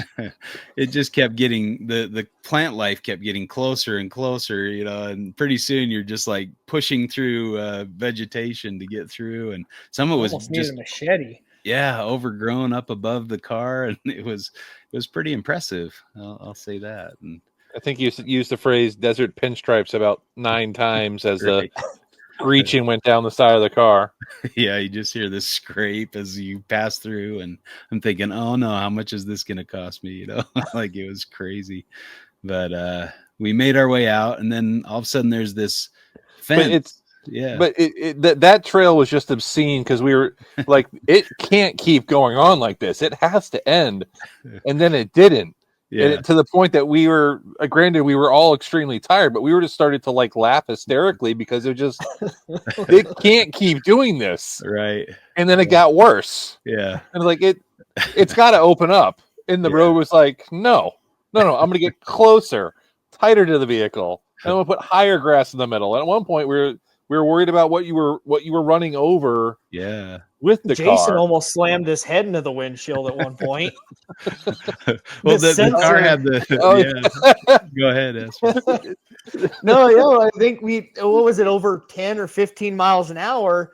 The car has a safety feature. If something's in front of you, it slams on the brakes. And I think Justin got a little bit of speed going over a far too tall clump of grass, and the car just slammed to a stop. And poor Jason in the front row, who's already restricted on space, I think had a bad day. He's like, quit slamming on your brakes. I'm like, I swear I didn't do that. That was the car. It's all the car. It was literally like when your little brother's in the car with you and he doesn't have his seatbelt on and you're just trying to like just make him slam his face into the windshield. It was literally felt like that. Except like I looked at you and you had shock in your face too. Like we all were just shocked by that moment. Yeah. And didn't we see a dead ridgetail? Was that the next morning? That was on the way out. That was the very beginning of that trip or that road. Yeah, it was in pieces and it had been eaten by some bird or something. We called it the Lego Ackie because you could put the pieces back together and form a full Ackie. So yeah, not the way you want to see an Ackie, but I guess they're around that area. So but we didn't get lucky enough to see one on this trip. But and before we hit that fence, we had the owl. Was that the next day? That was later. That was the next day. Yeah. All right. Sorry, I'll wait for that. You're right. Yeah. That. So we did eventually get out of the thick growth, and there was this sanctuary fence basically keeping cats and other invasives out, foxes and such.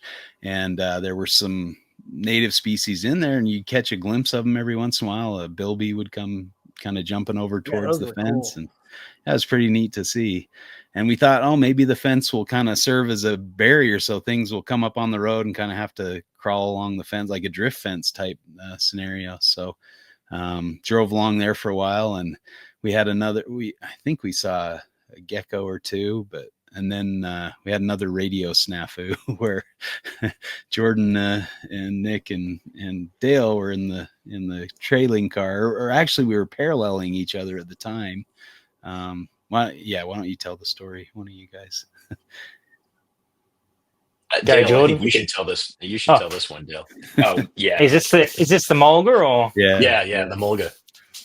Yeah, so we sort of cast our eyes ahead of the dash, and we saw Justin sort of bushwhacking through the scrub about 300 or 400 meters ahead of us, and then all of a sudden we saw this beautiful sort of mulga have that sort of a greeny sheen as some of them have. Yeah. Or so that was that sort of fired out across the road. We had the fence on one side, so we all managed to quickly get out of there, get out of the car, and tried to get some good shots. But as you know, with some of these elapids, they're so keyed in, and they're very hard to sort of set still. So Nick managed to corral it a little bit, which gave us a little bit extra time, which was pretty good. I managed to get a couple little short clips, but it was very very challenging to sort of get it. We were trying to, at the same time, call out to Justin and Jason Aspen in the car ahead to come back. They wouldn't have been able to do a U-turn because the track wouldn't have allowed to, but we're trying to get their attention to get back. But we spent a few minutes trying to corral this mulga, but we didn't manage to get it done. So I'm not sure if anyone wants to provide any more detail, but yeah. Well, we missed the first mulga, and that seemed to be a running theme for Aspen. He always seemed to be in the wrong car at the wrong time to see. Yeah, I don't even like to talk about that. It seems like the only thing I was really wanting to see are the elapids, and every time they're like, "Oh man, I can't believe you didn't see us flashing our lights," or we called you on the radio, or right after you took that turn, it came out in the road every time.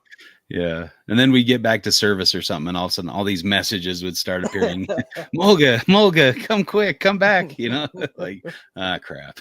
We missed we skipped over the Mangdanai that the other car saw that I was super bummed about. Yeah. But man, that was a gorgeous snake too.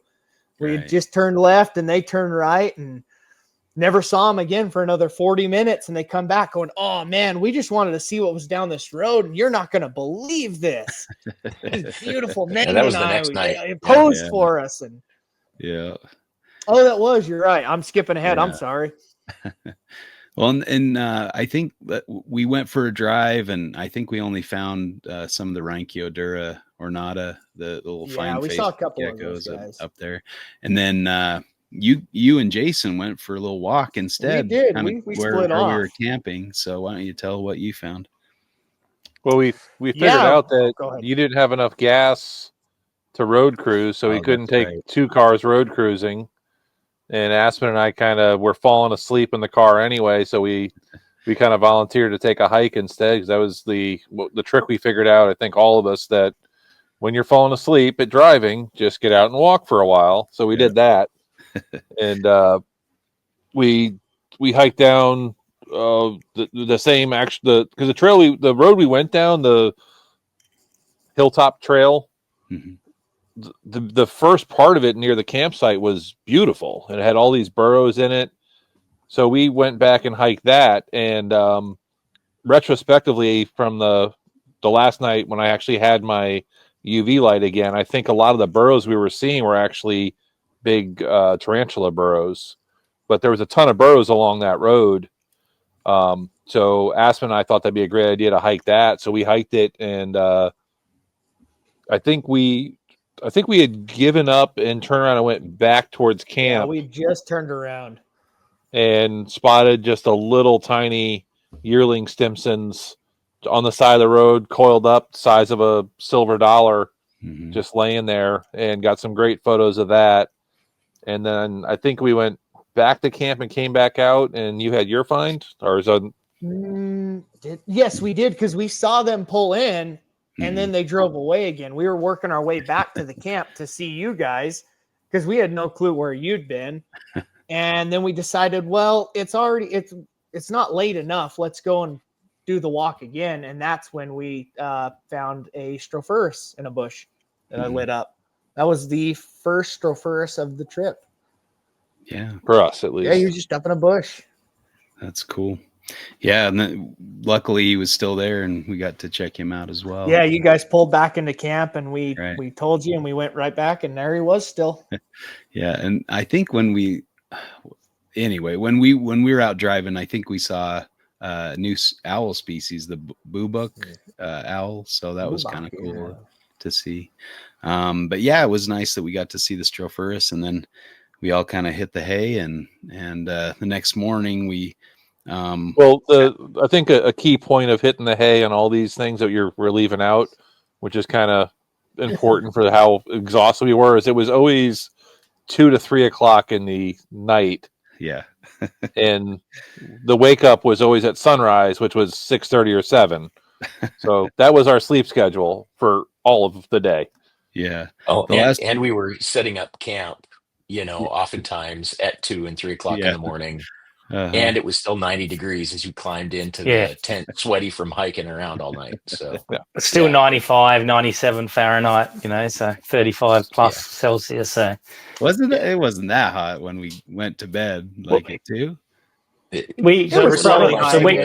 was 35, 33 to 35, Okay. Yeah. Yeah. The last picture I have in that area is at 2, and it was like some random picture of my tent, the pole of my tent. So must have just had my camera in my hand or something. But and then the next picture after that is at 6 a.m. So I went to bed at 2 and got up at 6. Yeah. And Aspen, I think, couldn't sleep either, and so we walked up the road a bit, or walked up on a hillside, did a little looking up there, see if we could. Yeah, we got a good sunrise out of that. Yeah, it was beautiful up there. Didn't find any Yankees, but we saw several birds. We did get a new lizard species, the military dragon that was along the road. Those really pretty patterned lizards. They looked really cool. So we got a few photos of those, and saw lots of monitor tracks. Aspen spotted a monitor that ran off the road, and we saw its tail in the burrow, but weren't able to see much more of it than that. So, but yeah, cool spot. We drove out of there. I was just looking at the time, and we've been recording for an hour and 41 minutes, and I think we're on day 3 or 4. So we might want to speed up a little bit, unless we're going to be here till all hours of the night, but or day for our Australian friends. But on the drive out, we got some central netted dragons that were actually hanging out on a net, so that was fitting for their name. And then a big sand monitor across the road, and so we all jumped out of the car and ran up a tree. And Nick, being young and energetic, jumped up the tree after it and scared it, and it jumped out of the tree right into Jason's hands, and we got to right onto the side of the tree trunk and just hung there. Yeah. And so, and so we were able to get a closer look at the monitor. But really cool, Sandy. Let's see. Yeah, there's a picture of it, number 141 there. Ronnie, did you get a photo of the one we saw right before that?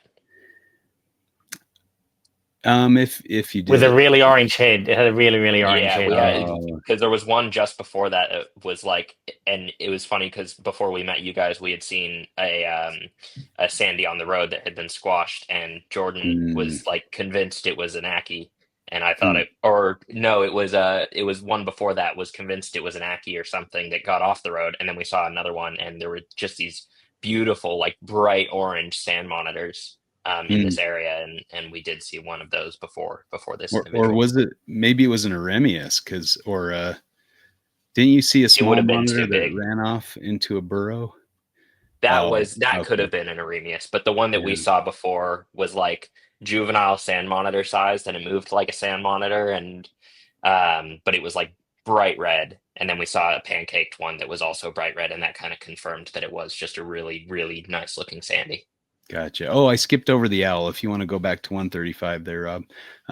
This was kind of a weird experience. Who wants to tell this story?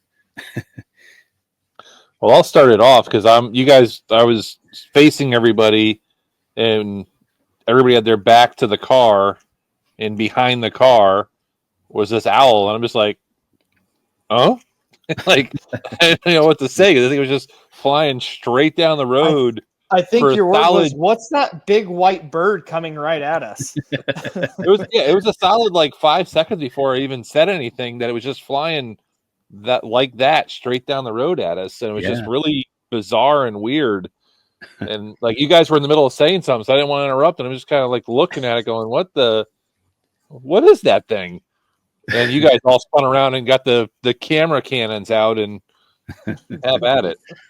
Yeah, it was a really weird occurrence. He flew right past us and about right what, through 10 us. feet from us, landed in the road, Closer than stopped that. and looked at us. Yeah, it was close. Yeah. Looked at us for a few seconds and then flew to a close bush and then sat there for a few more seconds. Yeah. It's almost like the birders that were going out there were feeding it or something. Yeah, something like that. It was really cool to see, but yeah, neat to, and that's a great shot, Jordan, flying straight towards us. So better than mine were. Yeah. Well, we got back into Alice area and headed back into the West Max. And as Aspen mentioned earlier, the guys got a really nice Western brown. Beautiful. That was like the ideal, form that everybody wanted to see. So yeah, we were bummed out. We were in the other car, but glad that they got some nice shots of it. And I mean, that red eye is just really cool. Hey, we could have found a bredli while we were there. That's true. Have got a bredli. Yeah. And they would have been the ones that were bummed. Although I think this one might have been a little harder to wrangle. Why don't you tell the story? Yeah. Jordan or Nick or So first of all, I'll say that when we pulled up to the turnoff to the gap, and you guys turn up the gap, we were like right on your tail. So rather than driving very slowly, I was like, well, we'll just turn left here. We'll go up a mile or so to where we get kind of near the rocks, and we'll turn around and come behind you. So the intention was just to give you guys enough breathing space that we weren't right on your tail. But as soon as we started driving, we got a little ways down there and we're talking, and Dale's sharing some of his vast knowledge of the area, and we just see this bright orange snake on the road. And as you can see in the picture here, it was beautiful. It never slowed down enough that I could get a good picture of the body, but it just had like red herringbone pattern on an orange body. And the red on it was just incredible. And then, of course, that black head and the red eye that you see there. Yeah. But, I'd seen Eastern browns before, but this is my first Western, my first Mengdenai. And I was super impressed with how keyed in this animal was. It never stopped, but it was never defensive, never aggressive. It just knew it had the weaponry, it had its own agenda, and it was not bothering anybody, but it also was not going to put up with being bothered with. So we gave it its space, tried to, just by standing around it, try to get it to crowd enough that we could get a photo of it before it disappeared into the field. And some locals came up in their vehicle and, "What are you guys doing?" And, "Oh, we're just looking at a brown snake here." And they, "Oh yeah, there's tons of them here." And then they drove off and everyone was happy. But I was very, I've been around a lot of reptiles in the wild, and I've never really seen anything quite as alert, responsive, just as I keep saying, keyed in is the only phrase that keeps coming to me. It just knew exactly what was going on. It knew where it was. It knew that it wasn't going to be messed with. It was really an honor and pleasure to be in this animal's space and to observe it in the wild. It was really incredible.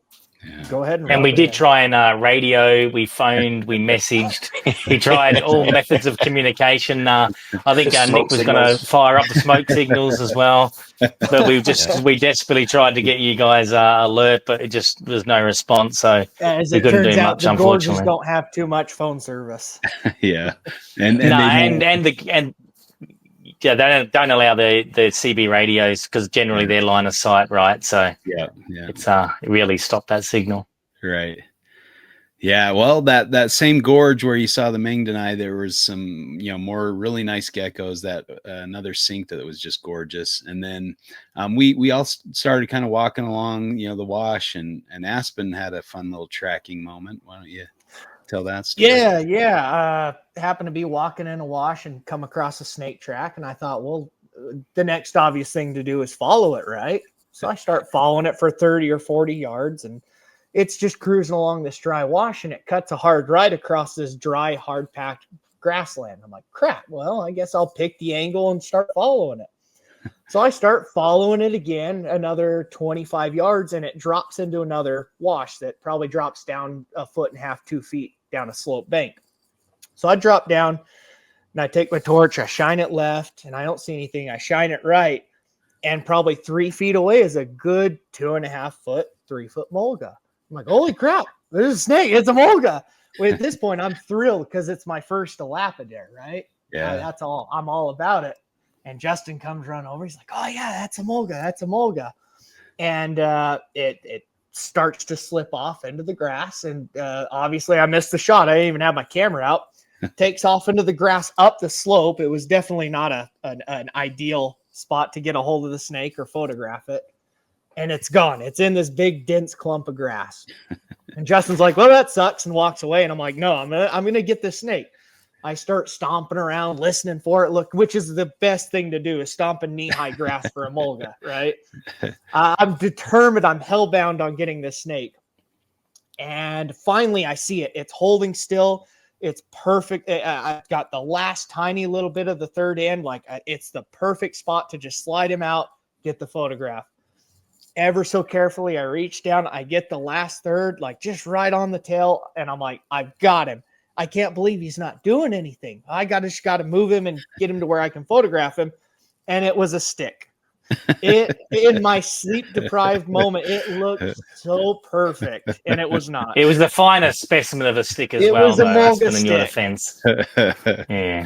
I'm just glad you Had didn't some- get bit by it, Yeah, that stick no didn't It was take laterally compressed, had some scalation. It looked the just works. like, I swear at the time, it was a mulga.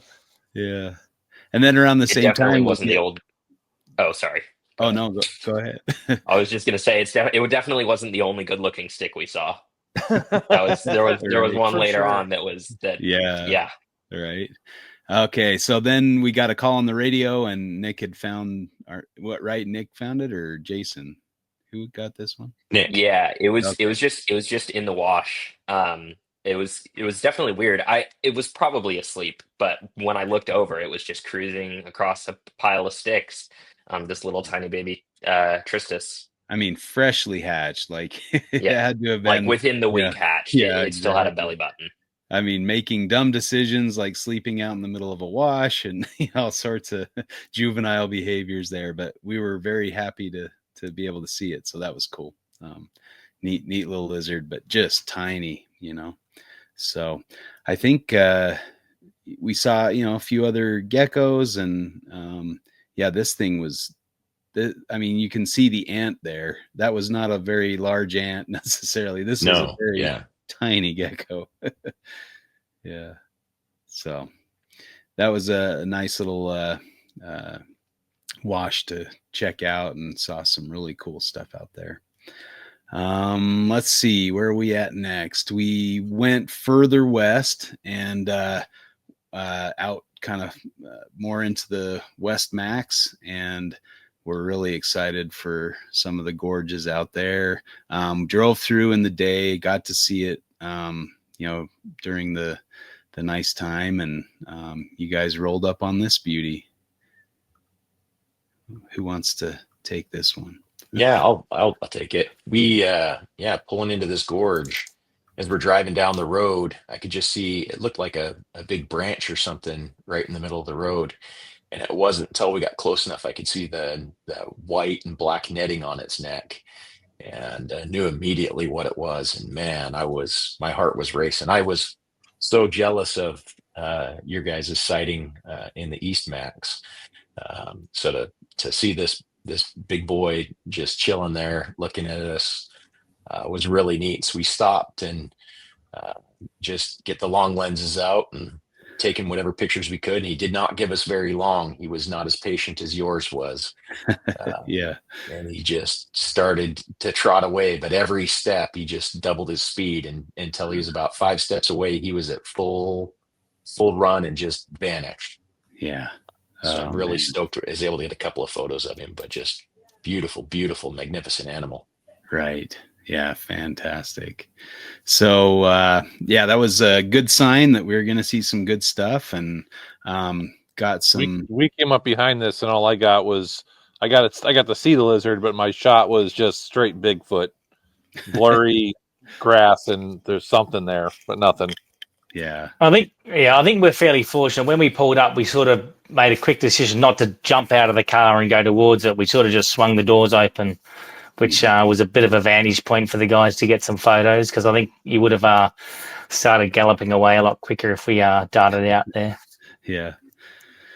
Well, the first night in this area, we saw, I guess, I mean, we were in some beautiful habitat. We saw I think we saw 10 Stimsoni in a night. Like, they were all over the place, and that was really exciting to see. Got a few new species. I don't think I saw this one. Who got the Brachiophis? That was us. Okay. Yeah, Nick and I, and Dale, I think you were in the vehicle with us, right? Yeah, that's right. Yeah, it was. I think Nick was pretty excited. When we were running towards it, we thought maybe it was a farina, but then we had a closer look, and it was the Brachiophis. So yeah, I think it was pretty stoked. That one's probably special for Nick, right? Yeah, being a fan of rostrally adapted fossorial snakes, being able to compare the Australian shovel nose to our American shovel nose was pretty fun experience. Yeah. Well, it was a big topic of conversation for Nick and I the entire way up, and we've had several conversations even prior to this trip about him, because I had seen Australis several times before, and knowing that we were going to be in range of a couple of new species, I was pretty excited to see Instinctus here, and I'm drawing a blank on the other one.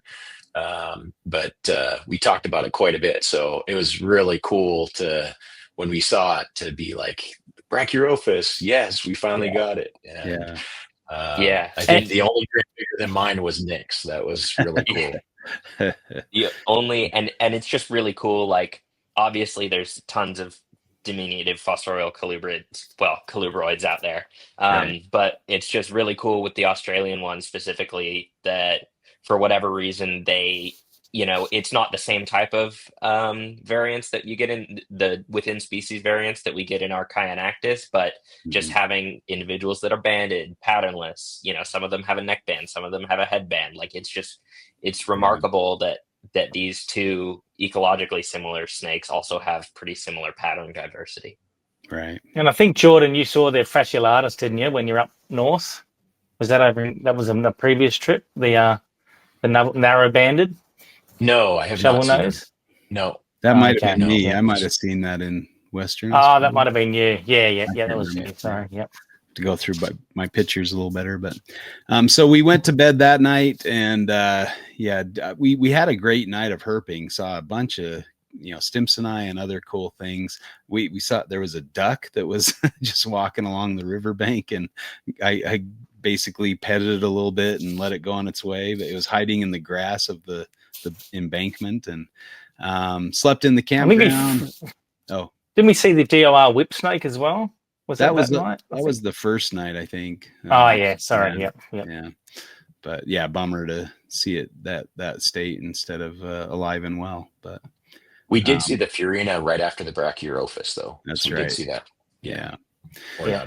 Yeah. Then the next day, unfortunately, Dale had to leave, and so we did go to a few gorges and swam in some some nice swimming holes, and that was a fun time for a bit until all the school children showed up and got a little noisier, but really a cool really good size swimming hole. How deep was that place, Dale? That was the Ellery bigger hole. I think they get to like 15-20 meters deep, some of those gorges. So it's 60 foot. Yeah. with the school group there, I heard them one of the, I guess, teachers mentioned that I think it was like a 30 or 40 meter deep hole. It's like one of the deepest holes, one of those rock holes in the McDonald's. Wow. Yeah. Yeah, it holds a lot of cool weather. Like even though it was like 43 or 110, the water was probably sort of that 22, 23 Celsius. So it was it was very nice. What's that equivalent to? Probably probably yes, low 70s Like sort of thing. low 70s.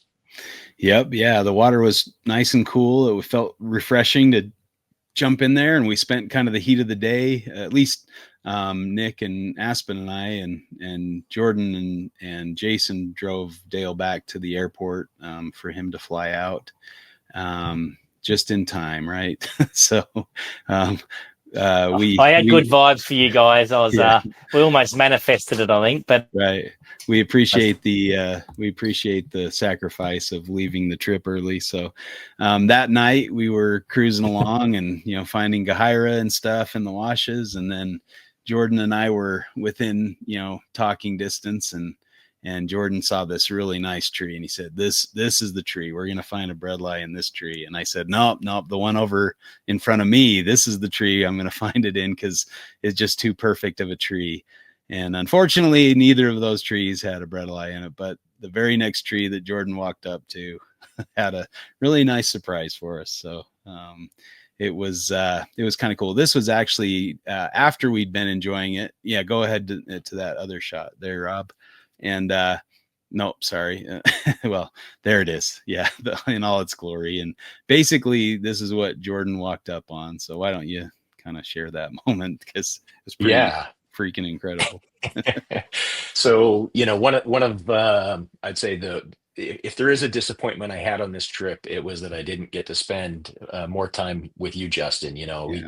I just really enjoy your B-side music, as Jason was the B-sides, and great conversations. We have so much we appreciate similarly, and so it was really nice for us to kind of walk off. This is, I think, one of the few times that we were within voice range as we were walking up this gorge, like you say. And but yeah, as I walk up, a little bit disappointed that my last tree hadn't produced as I predicted. But we'd put in a lot of time looking for these guys, and it's so hot and so dry. And when I look up, and it's just above just above my head. And so this picture that we're showing now, that's actually after it crawled up high up into the tree. But when he first came up on it, it was perfect to photograph. I mean, it was just like right at eye level. Yeah. But in that gray and silvery trees, and then you just got a little bit of green of the leaves like you see there, and then just to have this fire orange, the prettiest breadlie I've ever seen. And look, I keep and breed them. I've been around them my whole life and always loved them from the very first pictures I saw. Casey Lazick's animals, decades ago. I've just always been super impressed by the species, and this animal was second to absolutely none. Yeah. And to see that in your headlamp when you've been staring at gray and with little bits of green here and there in this wash for hours. And then, I think what I said is, I got one. Yeah. You got one what? And I said, what else would I say? I sprinted across that. Oh my gosh, I was so excited. And I think, it was like the biggest find I think that we could have had in that area. I was so happy. I'm like, you got one? Really? There was a lot of celebration there. That was pretty freaking cool. So and I just felt the pressure lift. It's like, okay, if we find nothing else, this animal made the trip, for sure. Even though Jason had his trip already made after he saw that Panoptes tripod. This, for me, it was like, okay, and his blackhead. Yeah, exactly. And so, this was Python number 2 for Central Australia, and probably the hardest, to find Python. So I was just over the moon, as everybody else was as well. So after a nice photo shoot and just appreciating the animal, we we got to watch it climb up high into the branches. If you go Look to at the picture colors one, on that picture. oh, Yeah, I mean, so incredible. 176. I just love that. You know, the full body shot is just such, and I mean, you just see like we might even call that like what, a hypo stonewash or something in the hobby, just, and this is just the wild type, right? So yeah. as we watched it climb up into the branches, if you go to 178, I noticed something kind of waving in the wind. And if you look close, you can see kind of in the center top of the shot, there's a shed skin right there, right next to a hollow. So it pretty much looked like this bredli came out of that hollow, shed its skin, and then dropped down to eye level, basically, where we could see it. You know, just a very polite, nice snake making the trip for us. So I'd like to choose to believe that my small sacrifice helped manifest that snake as well. Yeah. My exhaustion, I decided to leave my camera gear at the car. I thought we haven't seen anything yet.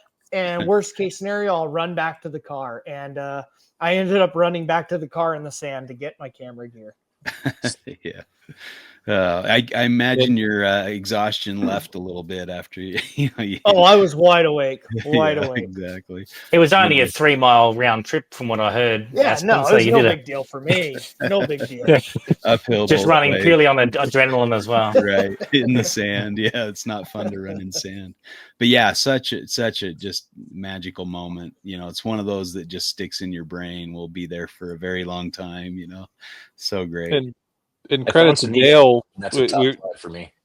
Yeah. Dale, when we brought him to the airport, he was, saying his goodbyes and, postulating, well, you guys, should be looking a little bit further from the gorges themselves and some of the washes and stuff. So when we got back out there, that's kind of why I told Jordan, hey, let's hit this wash. We've done the gorge. Let's, like Dale was just saying, let's walk this wash out here and see what we can find here. And you guys had gone left. I went right, and obviously left was right.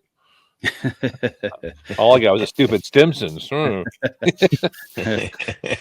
obviously, leading up, sort of chatting with Gavin about it, he obviously done a fair bit of study, and he was the one that sort of also suggested, look, there you find them more down in the washout parts of the creek. While you occasionally may see them in the gorges, it's obviously we've all seen that sort of magical shot of the Bredli over Trofina Gorge, but I think most of the time you're more likely to see them on the washouts in the gum trees. So I was like, obviously I was pretty stoked for you guys. It would have been great to be there, but who knows if circumstances changed? You may not have seen it. So much more prefer that you guys got to see it. So it was great. Yeah, that was the only disappointing part of it, is Dale wasn't there to enjoy it with us. So that would have made it even better. But we appreciate your sacrifice, because as soon as somebody leaves or can't be there on time, that's when the magic happens for some reason. It's happened to me. I was late on a trip and missed a pair of mountain king snakes mating in the trail. Like the guys are like, hey, guess what we just found? Because you're not here. Thank you. So thank you, Dale. Always the way to see this beautiful snake. Obviously it's closer for me to go back, so I can head back there a little bit easier than you guys. So I'll definitely have another crack. Yeah. Well, and two, I mean, at the same time, we're like, okay, let's keep this party going, because it just fueled that adrenaline after it crawled up into the tree. We're like, now let's go find the next stop or the next thing. And so you guys, we drove ahead, and you guys found this, right? A nice size mulga, really beautiful snake. And a patient one. Yeah, he was willing to just kind of bluff and hold his ground. Yeah. And so we were excited and figured maybe we could get Aspen back here to see it. So. So I don't know if you saw in the comments, Jordan, on Facebook, Aspen thought the Australian guys was holding that for him all by their own goodwill. I was unaware of the true story. Yeah. But Jason was posted up there for an hour and a half, pushing back all the wedge-tail eagles, trying to nail it just for Aspen's photo pleasure. he gave the wrong people the glory there.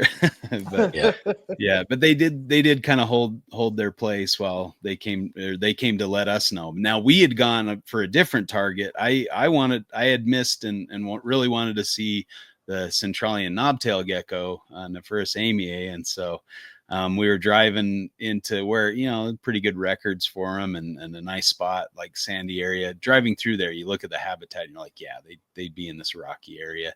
And I see, kind of a little rocky looking thing on the side of the road. And I'm like, that looked a little, off. And so somebody said, oh, it's just a rock. And I'm like, I'm going to check it out. And I look out the window and it was an Amier. And I'm like, yes, this night just can't just got better. I can't believe we had so much luck to see those two in the same night. So I was just over the moon. Big targets for this area.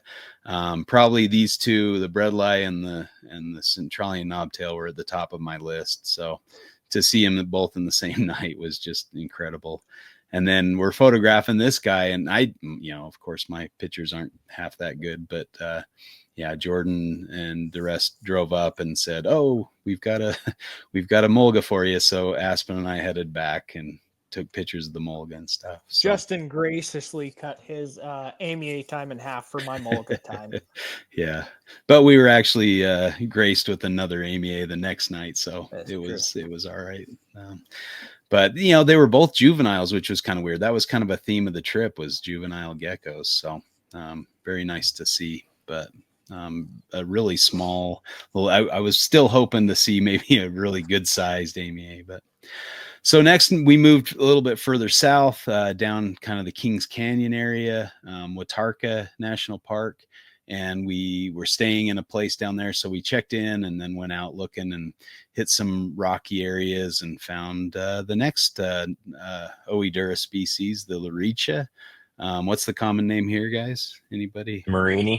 Marini velvet gecko. I'm not sure where Marini comes from. Laricha is named after the people that inhabit that area, but Marini is the town that's just north of that jump up right there. Oh, okay. Okay. I don't know if you'd call it a town, but it's on the map as Marini. Yeah, it might be an Aboriginal community, maybe, or maybe. Yeah, but man, look at that! Just color and I mean, it was purple, for crying out loud. It's just a really cool looking gecko, purple and yellow, and just gorgeous. And what you found it, I think Nick and Jordan found it within, or Aspen. You guys, yeah. Aspen it was me and Nick. We were hiking around. We were trying to flash you with our lights. As soon as you guys started to pull away, we walked right up on it. Yeah. Not a hard find there. Yeah, that was very cool. This was another one that was really exciting for me to see. So we saw several of them. We saw 3 or 4 that at that spot, and then another one Jason found in another spot. So yeah, I got to see a little bit of a diversity of those. Very cool velvet geckos. I think Rob mentioned this on our Darwin trip, because we found a couple really nice Oeduras, and he's like, maybe I need to find all the Oeduras in the country. So that was kind of stuck in my head a little bit, but yeah. We continued road cruising and things, saw some nice other stuff. Of course these the spiny-tailed geckos were out a bit, and then we did run into kind of I guess I wouldn't say they're rare within Alice Springs. We found out everybody was saying, oh, these big named herpetologists had never seen the species, and what we found 3 of them in 1 or 2 nights. They were really a kind of a cool snake, the monk snake, or Parasutomonachus. Really neat looking little elapid. Anybody want to tell the fun story of this one? Nobody. Crickets. Okay. Yeah, but we got yelled at for disturbing the wildlife. This thing was found, like, it was right across the street from the resort place we were staying, and one of the Karens that worked at the diner came and yelled at us for disturbing the wildlife because we were using a flash to take a picture of a snake. So anyway, we didn't have too high image of that guy, but anyway, he left and we continued with our photo shoot. But cool to see, add that species to the list. So nice. Then around where we found the second AMEA, we got this legless lizard just out on the road, so that was cool to see. Very common in Australia, but really cool. That was a huge target for me, though. Mm-hmm. Like on the side quest sort of thing. Burton's was definitely something I wanted to see. Yeah. So that same was for me for sure. That was just a massive okay. I wasn't targeting that in my head. Like, this is something I had to see, but that was definitely like super high on my want list. Yeah, that was cool. And then a couple more, gecko species, another Rhynchiodura. We saw quite a few of these on the trip overall. They were fairly prevalent, so that was neat. And then this bug, what was it called? This is our battle beetle or battle weevil. The battle weevil. It's like a wide something weevil, but it's a giant weevil.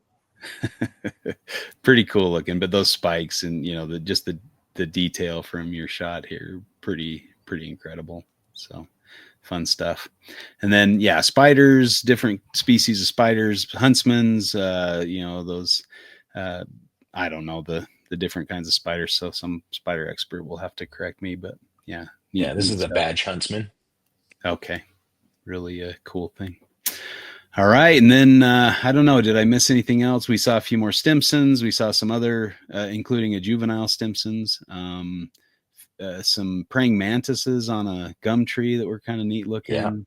Yeah, and a huge Urodacus, the big scorpion, black scorpion. Oh yeah, with the big old pincers. And we did a hike in Watarka National Park and saw some of the Slater's ring-tailed dragons there. They were about the only thing moving. It was brutally hot, so we spent a lot of the hike just kind of sitting in the shade and chatting about things and sharing photos and things. So good group bonding times when it was so hot that all you could do is sit in the shade.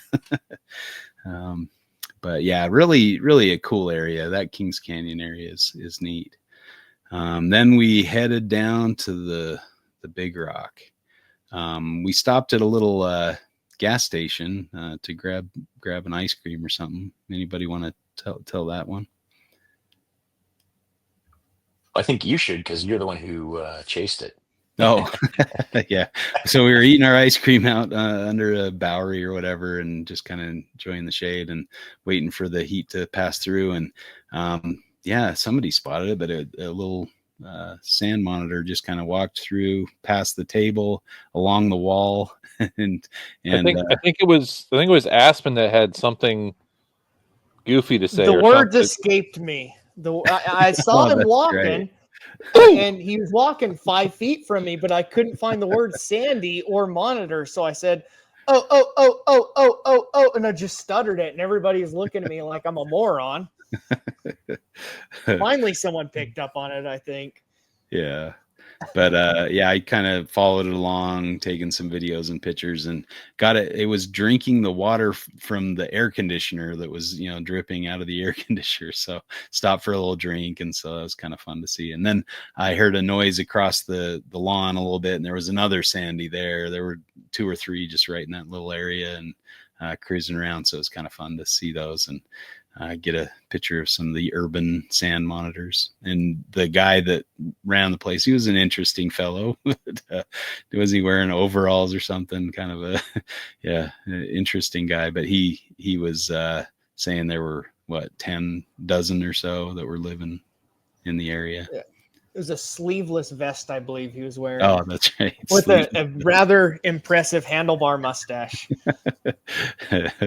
Yeah, but said they were all over the place. So he said there was a tube of some sort where they were mating just a couple weeks ago or something. Oh yeah, they'd hang out in the drainage pipes or something, and pretty cool. And he had the collection of specimens inside as well. Oh yeah, preserved snakes and things. So we got to see some of the stuff we were hopefully going to find near Uluru. You got to see a woma. Yeah. We you didn't want to count it, but it was right there as a specimen. Yeah, another DOR or dead specimen for Jason to count in his life list. I told him he could just go to a zoo and see him that way too. We call that a fill count, I believe, right, Rob? So anyway, we were down in Uluru area, nice, beautiful, sandy area. Did a little road cruising, found more geckos, and we came across this western brown snake on the road, and unfortunately it had been clipped, but it was still active and alert and kind of responsive to us, but it wasn't doing great. To be fair, there was what the big problem was. There was one car in an hour, right, going the opposite direction, which was a semi. That's what hit this guy. Yeah. Like the one car. Yeah. And it was interesting to see, but got our hopes up that maybe snakes were moving. And then we drove further down that road, and sure enough, a really nice snake was right in the middle of the road, and flashed the other guys, flashing the flashlights, doing the happy dance, and got our central woma. Pretty exciting. Yeah, but apparently I was blinding, pissing him off, and he was really unhappy until he figured out that it was a woma, and he was like, all right, that's allowed. Oh man. Yeah, it's funny, early on the trip when Jordan and Nick and I were sort of pulling up at one of the gorges, we saw some of those other Australian guys. I think they were from sort of eastern Melbourne, around Frankston area. They were coming up, and we were sort of chatting with one of the guys, and have you found much? He goes, oh, not really. Oh, we did find an AMEA. And then we're chatting a bit longer, and he just seems sort of nonchalant. And then after about 3 or 4 minutes, he goes, oh, yeah, no, we got a woma near Uluru. He goes, but I'm more of a carpet python guy. So he sort of just dismissed it, right? Yeah. So it gave us all a bit of confidence that you're at least going to be in firing range. Yeah, that they were on the move and active and such. So, but yeah, again, another just huge find that we were very excited about, and just a great species for sure. So I don't know, another celebratory moment, is great. What else can you say? I mean, just to see that snake and photograph it in the red. And again, just another incredible specimen of the species too, right? It could have been any one of the various looks they can have, and it was just a stunner. It was everything I could ask for. Right. So, and I think a lot of the, unfortunately wasn't there for the woma, but one of the observations that you guys probably noticed as well, that every sort of snake we saw was in fantastic condition, right? Like obviously it was the tail end of the wet season, so there was going to be plenty of food around, but there were no scrawny snakes. They're not, they were all just robust, very healthy. So, in the middle of the desert. So it was fantastic to see that as well. Yeah, what a sight. And I guess maybe this one would be a good time to maybe chat a little bit about photography, because we spent a bit of time, photographing the snake, and I think, Justin, maybe we hold off. We'll save the topic. Okay. You guys have done great. We'll save Sounds the topic. And yeah, all good. Hit that another time, because I think the recap's gonna. Yeah, Rob's anxious to get back. Yeah, we're running on 2.5 hours. No, I'm all good. Break the record. It's not that. It's that it's a great topic, and hey, man, we always got to save the content, and you guys have done great with this. Okay, so just over the moon to find the Aspidites and Ramsey. Really a cool specimen, and the next day we took a look at the Catajuda, the Olgas, and then hit Uluru, looked around there a bit, and then the next night we just looked at the Olgas, and then we went to the sand dunes on the other side of the park, and were able to go find another Nephurus, which was this little Levis on the sand dunes. And it was, I think this was the second species we found, if you want to go to 251. this was another big target for me because I hadn't seen him. This one actually looks like a Levis. It confused me because I thought we found 2 Levis and 2 Levissimus, but this was actually one of the Levissimus, the smooth knobtails.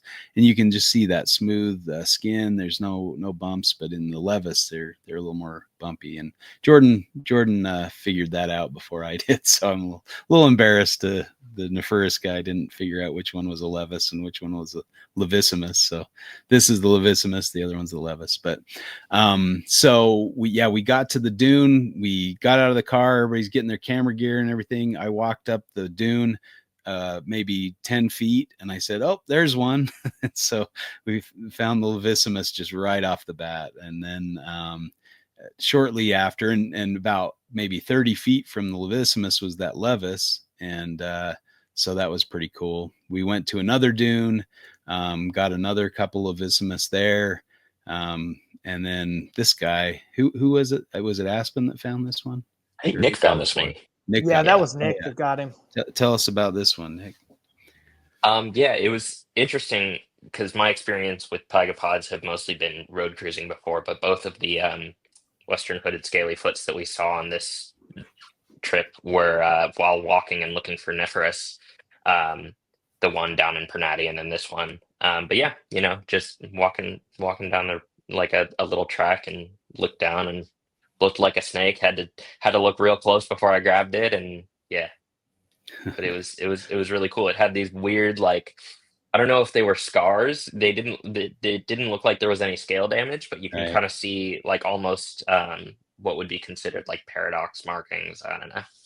Yeah, very cool. Interesting look to the scales. It probably was like just a very old animal because it looked kind of old, didn't it? I mean, it looked kind of ancient and just kind of went about its way. It wasn't very hyper active. It was pretty slow moving and seemed like an old animal. But anyway, yeah, cool stuff. Saw a bunch of few more Rhynchiodura and some of the conspiculatus, the fat tail geckos, and then the next day this guy was crossing the road, so that was pretty cool to see. I love this shot, by the way, Jordan. It's really a cool shot, this little sand monitor. But he kind of hung out in the bushes and let us get some pictures of him and stuff after he crossed the road, so that was pretty fun.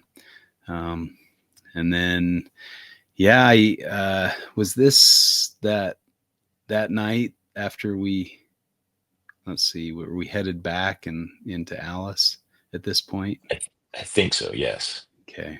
And saw this guy closer to Alice, the Jordan's favorite snake, Suda. And then so on the last night, after we'd done a little bit more in Alice area, we went out to the West Max again after we got back from Uluru area. And so thought, Jordan's like, hey, why don't we go for the Grand Slam and head up? If we head up an hour and a half north, we can potentially see a black-headed python. So we're thinking, yeah, why not? It was Jordan's birthday, so we thought let's let him make the call here. And so, yeah, we headed out, and why don't you take it away from there, Jordan? Yeah, I know from I remember stories that Casey had told me about doing some herping in the center, and one of the places he mentioned wasn't too far from us, and I knew there's he'd seen a blackhead there, and there's a couple of other records there, and it wasn't too far from us. So I was, like you said, I just said, hey, we've got 3 for 3 for the pythons in the area, but we could just go a little bit north, and Jason already has his blackhead under his belt, but we could maybe get one more python for the rest of us. And so we get up there, and the road that I thought we could travel on looked like it was, it didn't look like it was. It was barricaded off. We couldn't get down, heading east. And there was a road that went west that looked pretty good. And I'm looking at the map, looking at Google Earth and kind of the transition zones. And I'm like, well, maybe we do here, maybe we do there. And the light was failing us, and it was kind of blustery, and you could see there's a storm on the horizon. And so I was getting pretty excited. I knew that, didn't know what for sure we'd see, but after the heat and the dry, that just some change in the barometric pressure, some more humidity coming in, and a little bit of storming, had all the makings for an interesting night. And so yeah, we got out, we walked stream bed for a while, and finding some little skinks and geckos, and more of the same, but hadn't found anything too exciting. So we get back on the road as the winds picked up, and came across another Western brown, just a beautiful one of the pale-headed specimens. Was really neat to spend time with it. And then, yeah, as we drive up a little farther, stretched across the road, Jason and I are in the lead car, and this beautiful blackhead's just cruising across the red sand. And yeah, I was pretty excited. It's my birthday. Turned 50 that day, and I had called the shot, said, hey, let's go up there and let's go find a blackhead, and that's what we did. So it was really, really cool experience for me. A great way to bring in my half century of circling the sun, and excited to share it with such a great group of guys. It was really neat. Yeah, especially for our last night as a group, right? All together. Right. Yep. And capping it off with a birthday blackhead, and the fourth python species that is, that you can find in the area. So yeah, just capped off a really, really nice trip there. Yeah, we made our way back. I think we found a couple more Stimsons on the way out. This one was this one had some neck damage, some scarring on the neck, and it was the only Stimson, actually the only python on the trip that even tried to strike or was, defensive at all. All the other pythons, none of them tried to strike or bite or anything. It was really kind of a cool thing. And this one must have had some trauma or something, because that was some pretty gnarly neck damage. I'm not sure what would have done that to it. Probably some predator or another. But so, and then we headed back to Alice Springs. The next day, we Aspen and Jason and I flew out, and Jordan and Nick headed back down south and got a few more cool species along the way. This one's which species is this one? Yeah, this is an eastern hooded scalyfoot. When this one was down, so we went south back down to Cooper to see if we could try our hand one more time at a taipan, and more Suda and more Diplodactylus. And as we went farther south into the Erie Basin, came across this beautiful critter. And I've seen them before in Queensland, larger ones, but I was really excited to add one more gecko species to the trip. I believe this was 25 or 26 for Nick and I. Wow. Then we went up into the Flinders. We had one last night, and Nick had not had a chance to be up in the Flinders, and he'd herped the base in the basin around, near that area. So I said, well, let's go up there, and we did, and found this Underwoodosaurus. So nice. There's potentially two other species of Gahyra that we might have got. We'd have to key it out, maybe get some people weigh in on it. But of species that I'm sure about the ID on, I've got 26 species listed that we got on this trip, Nick and I, and then with you guys. So this was number 26 for us. Wow. Yeah, really, really incredible gecko numbers. It was a little bit bittersweet for me, because my family trip a couple of months ago, my daughter's big into geckos, and I really, really wanted to see some Nephurus, wanted to see some of these big geckos, Odura. We did get one Odura cincta in Queensland, but they just don't have the yellows, or at least the one we saw did not have the same beauty that the ones that we saw in the central, in the Red Desert. But we struck out on Nephurus, but man, we sure knocked it out of the park on this trip. There's just geckos everywhere. And then of course, my favorite thing about the Flinders is in those river red gums through the Flinders ranges, these Holconia huntsman spiders, the Flinders huntsmans, are just all over the place, and they're huge and just such neat animals to photograph. But this was a recurring theme. If you look closely at this picture, a lot of the invertebrates that we photographed had these mites, these velvet mites. Wow. And it's interesting as I posted some of these to INAT to have some of the invertebrate guys going, wow, those are cool. You should post, make a separate post for the mites. But I've not noticed that in any of my photos from previous Huntsman macro photos I've done, but they were all over everything. Interesting. Oh, well, yeah, quite the adventure, and it was really great to spend the time with you guys, and I definitely herp with all of you again. It was a fantastic trip. I don't know that it could have gotten much better than it did. Maybe Taliqua, that would have been nice to see some of the blue tongues, but I guess that's another reason. And a thorny devil. We'll do it again. Yeah, there you go. There's enough reasons to go back. I jinxed. I put the thorny devil on the shirt, so we didn't see a thorny devil. But I commemorated the trip with this shirt, so I've got the 4 python species, and yes. Yeah, and for you guys to nail the AMEA, the Woma, and the Bredley all on the same trip, I mean, it's a pretty good. And obviously, just saying, obviously, I'm pretty passionate about them as well. But to sort of see all your guys' enthusiasm and passion for it, it sort of made it easy trip to be. And there was never a dull moment. There was never nothing to talk about. So everyone sort of got on fantastic, and it was a great trip. And even your trip planning, Justin, you pretty much nailed it as well. Both the sort of around the habitat we got to see and the species range. So it was a good all around trip for sure. It's always nice when it pays off, because you spend so much time planning and looking at maps and all sorts of different databases and things, trying to figure out, and then you just want it to work out, and there's definitely no guarantee. I mean, Jordan and I know that in our trip to South Australia we saw a lot of cool stuff, but missed out on all the main targets that I had anyway. So he had to go back on other trips to find all those targets, but we won't mention. And even when we talked to one of the rangers, Jordan and I and Nick were talking to one of the rangers, and he'd been in that area for like 7 months, and he still hadn't seen a Bredley as well.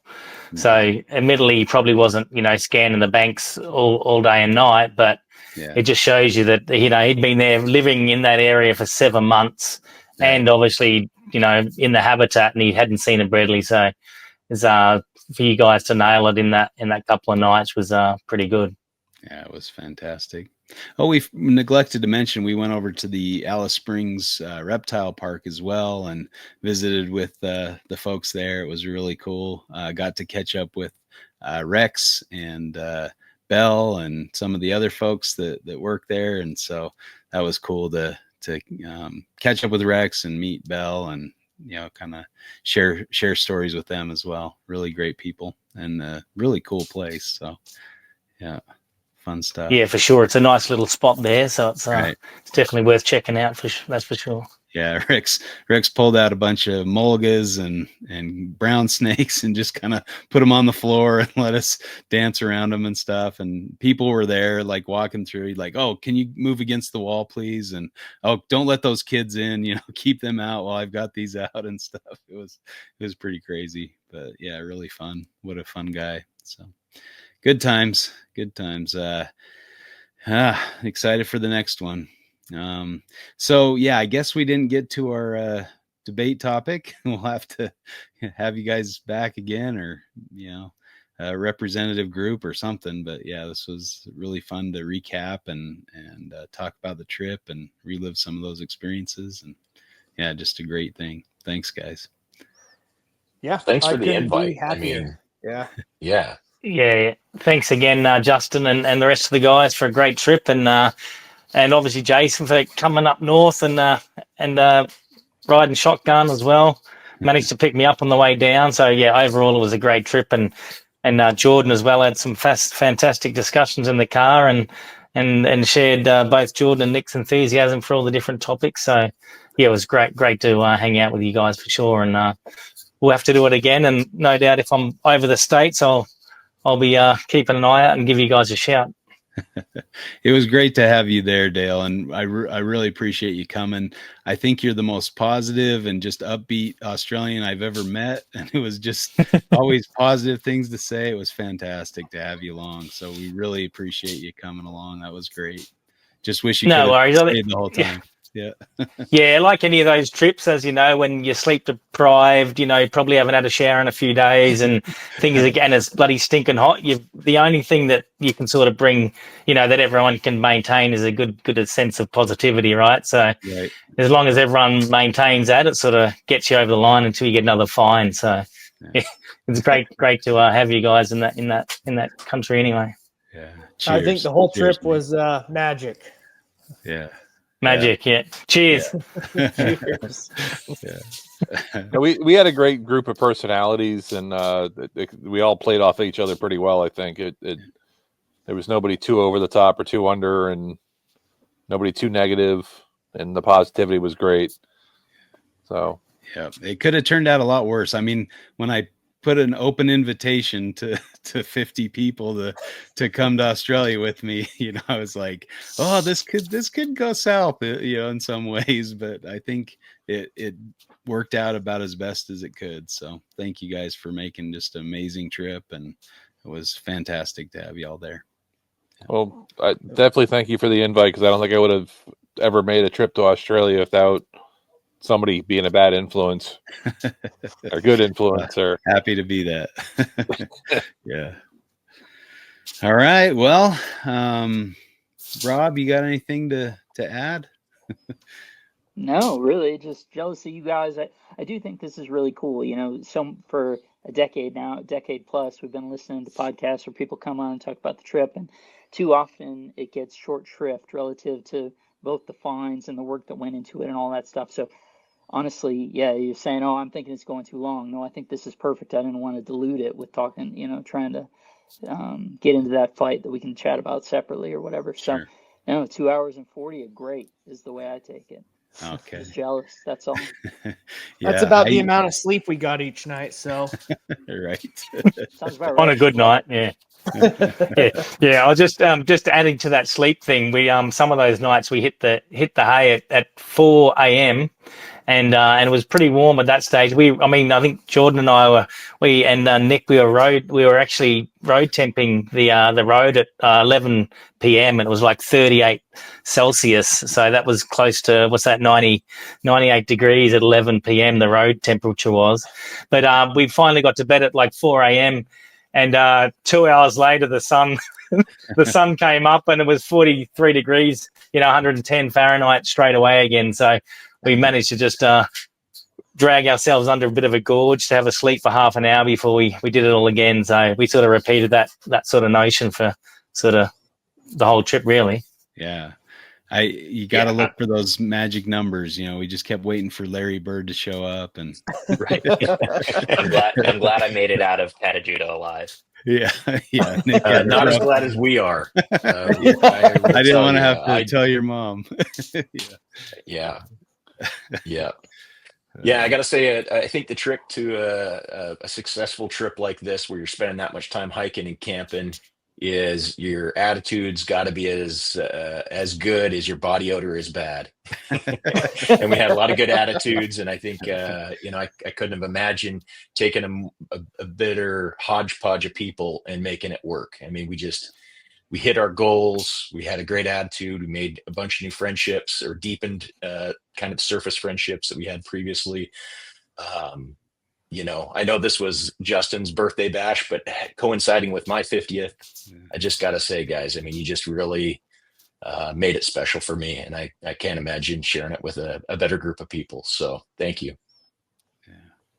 Oh, definitely my pleasure. I was really glad you were turning 50. I mean, it was kind of one of those fun things where, we'd herped on a couple trips, and then, making those connections like, wait, I'm turning 50. Hey, I'm turning 50. When are you turning? Like, oh, like a week apart or 2 weeks apart. It was really a cool coincidence, and just Yeah, that was great. I'm really glad you came. That was really cool, and the fact that you got to celebrate your 50th on the trip. I didn't do that. I didn't plan it for that. Well, I had a work trip, so I got home from Australia, and 3 days later I had to drive to Vegas, and the 7-hour drive down there, and with my wife, and we hung out in Vegas for a week for a work trip, and then so I've just been back in town for this week is all. So it's a lot of catching up. But.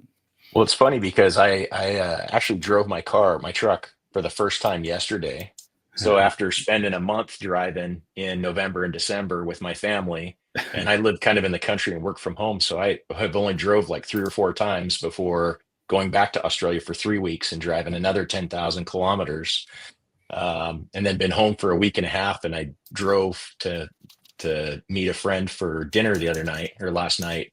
And I will tell you, that was pretty sketchy driving in the US Right? after spending that much time driving in Australia. Yeah. I kept, every time I had to turn left or right, I was like, where am I? Exactly. What am I supposed to be on the road? Yeah. So, Yeah, it's I never true. thought I would feel that way about the US, Yeah. but you spend that much time driving in Australia and then you come back, it just, it doesn't translate How many well. times did you turn the windshield wipers on there, Jordan? What are you talking about? Yeah, that was bad. It was windshield wipers the whole time. So. Yeah. And I hadn't had that struggle coming back to the US except for this time. Like after this trip, I'm like, wait, which way am I? I almost turned, wrong. And Heidi's like, what are you doing? I'm like, oh, I'm sorry. It's never been like this, and I hitting the windshield wipers instead of the blinker. Yeah, it's crazy. Yeah. There was a couple days where you were on the wrong side of the road there too, though. So that was on purpose, so we could get both sides, the headlights on both sides. No, I meant during the day whenever you're just trying to turn onto one of the highways. Like, wrong. No, it was Jordan. It was Jordan. I take it back.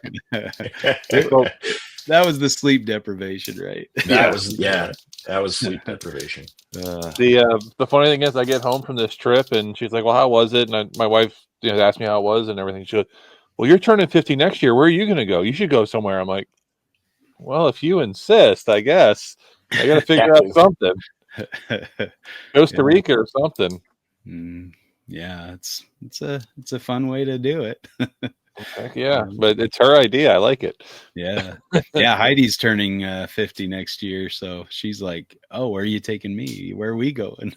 Here's where I want to go." I'm like, "Fair enough." Yeah. Is 31 too soon? Yeah. Yeah. You'll have to. I know. How about 21? I guess every year you can celebrate every year. That's right. I know. I guess I'm go sorry. ahead. I'm just thrilled. I just wanted to say I'm thrilled to have been able to make it as a late edition. Like, having been over here for a year and a half and not so much as, gone on a little trip, but it was truly like, I can say pretty confidently that this trip changed me. Yeah. I think we can all say that. That was a pretty transformative thing. It was amazing. Yeah. Good times. Well, I guess all that's left is the hugging and the handshakes. So, as they say.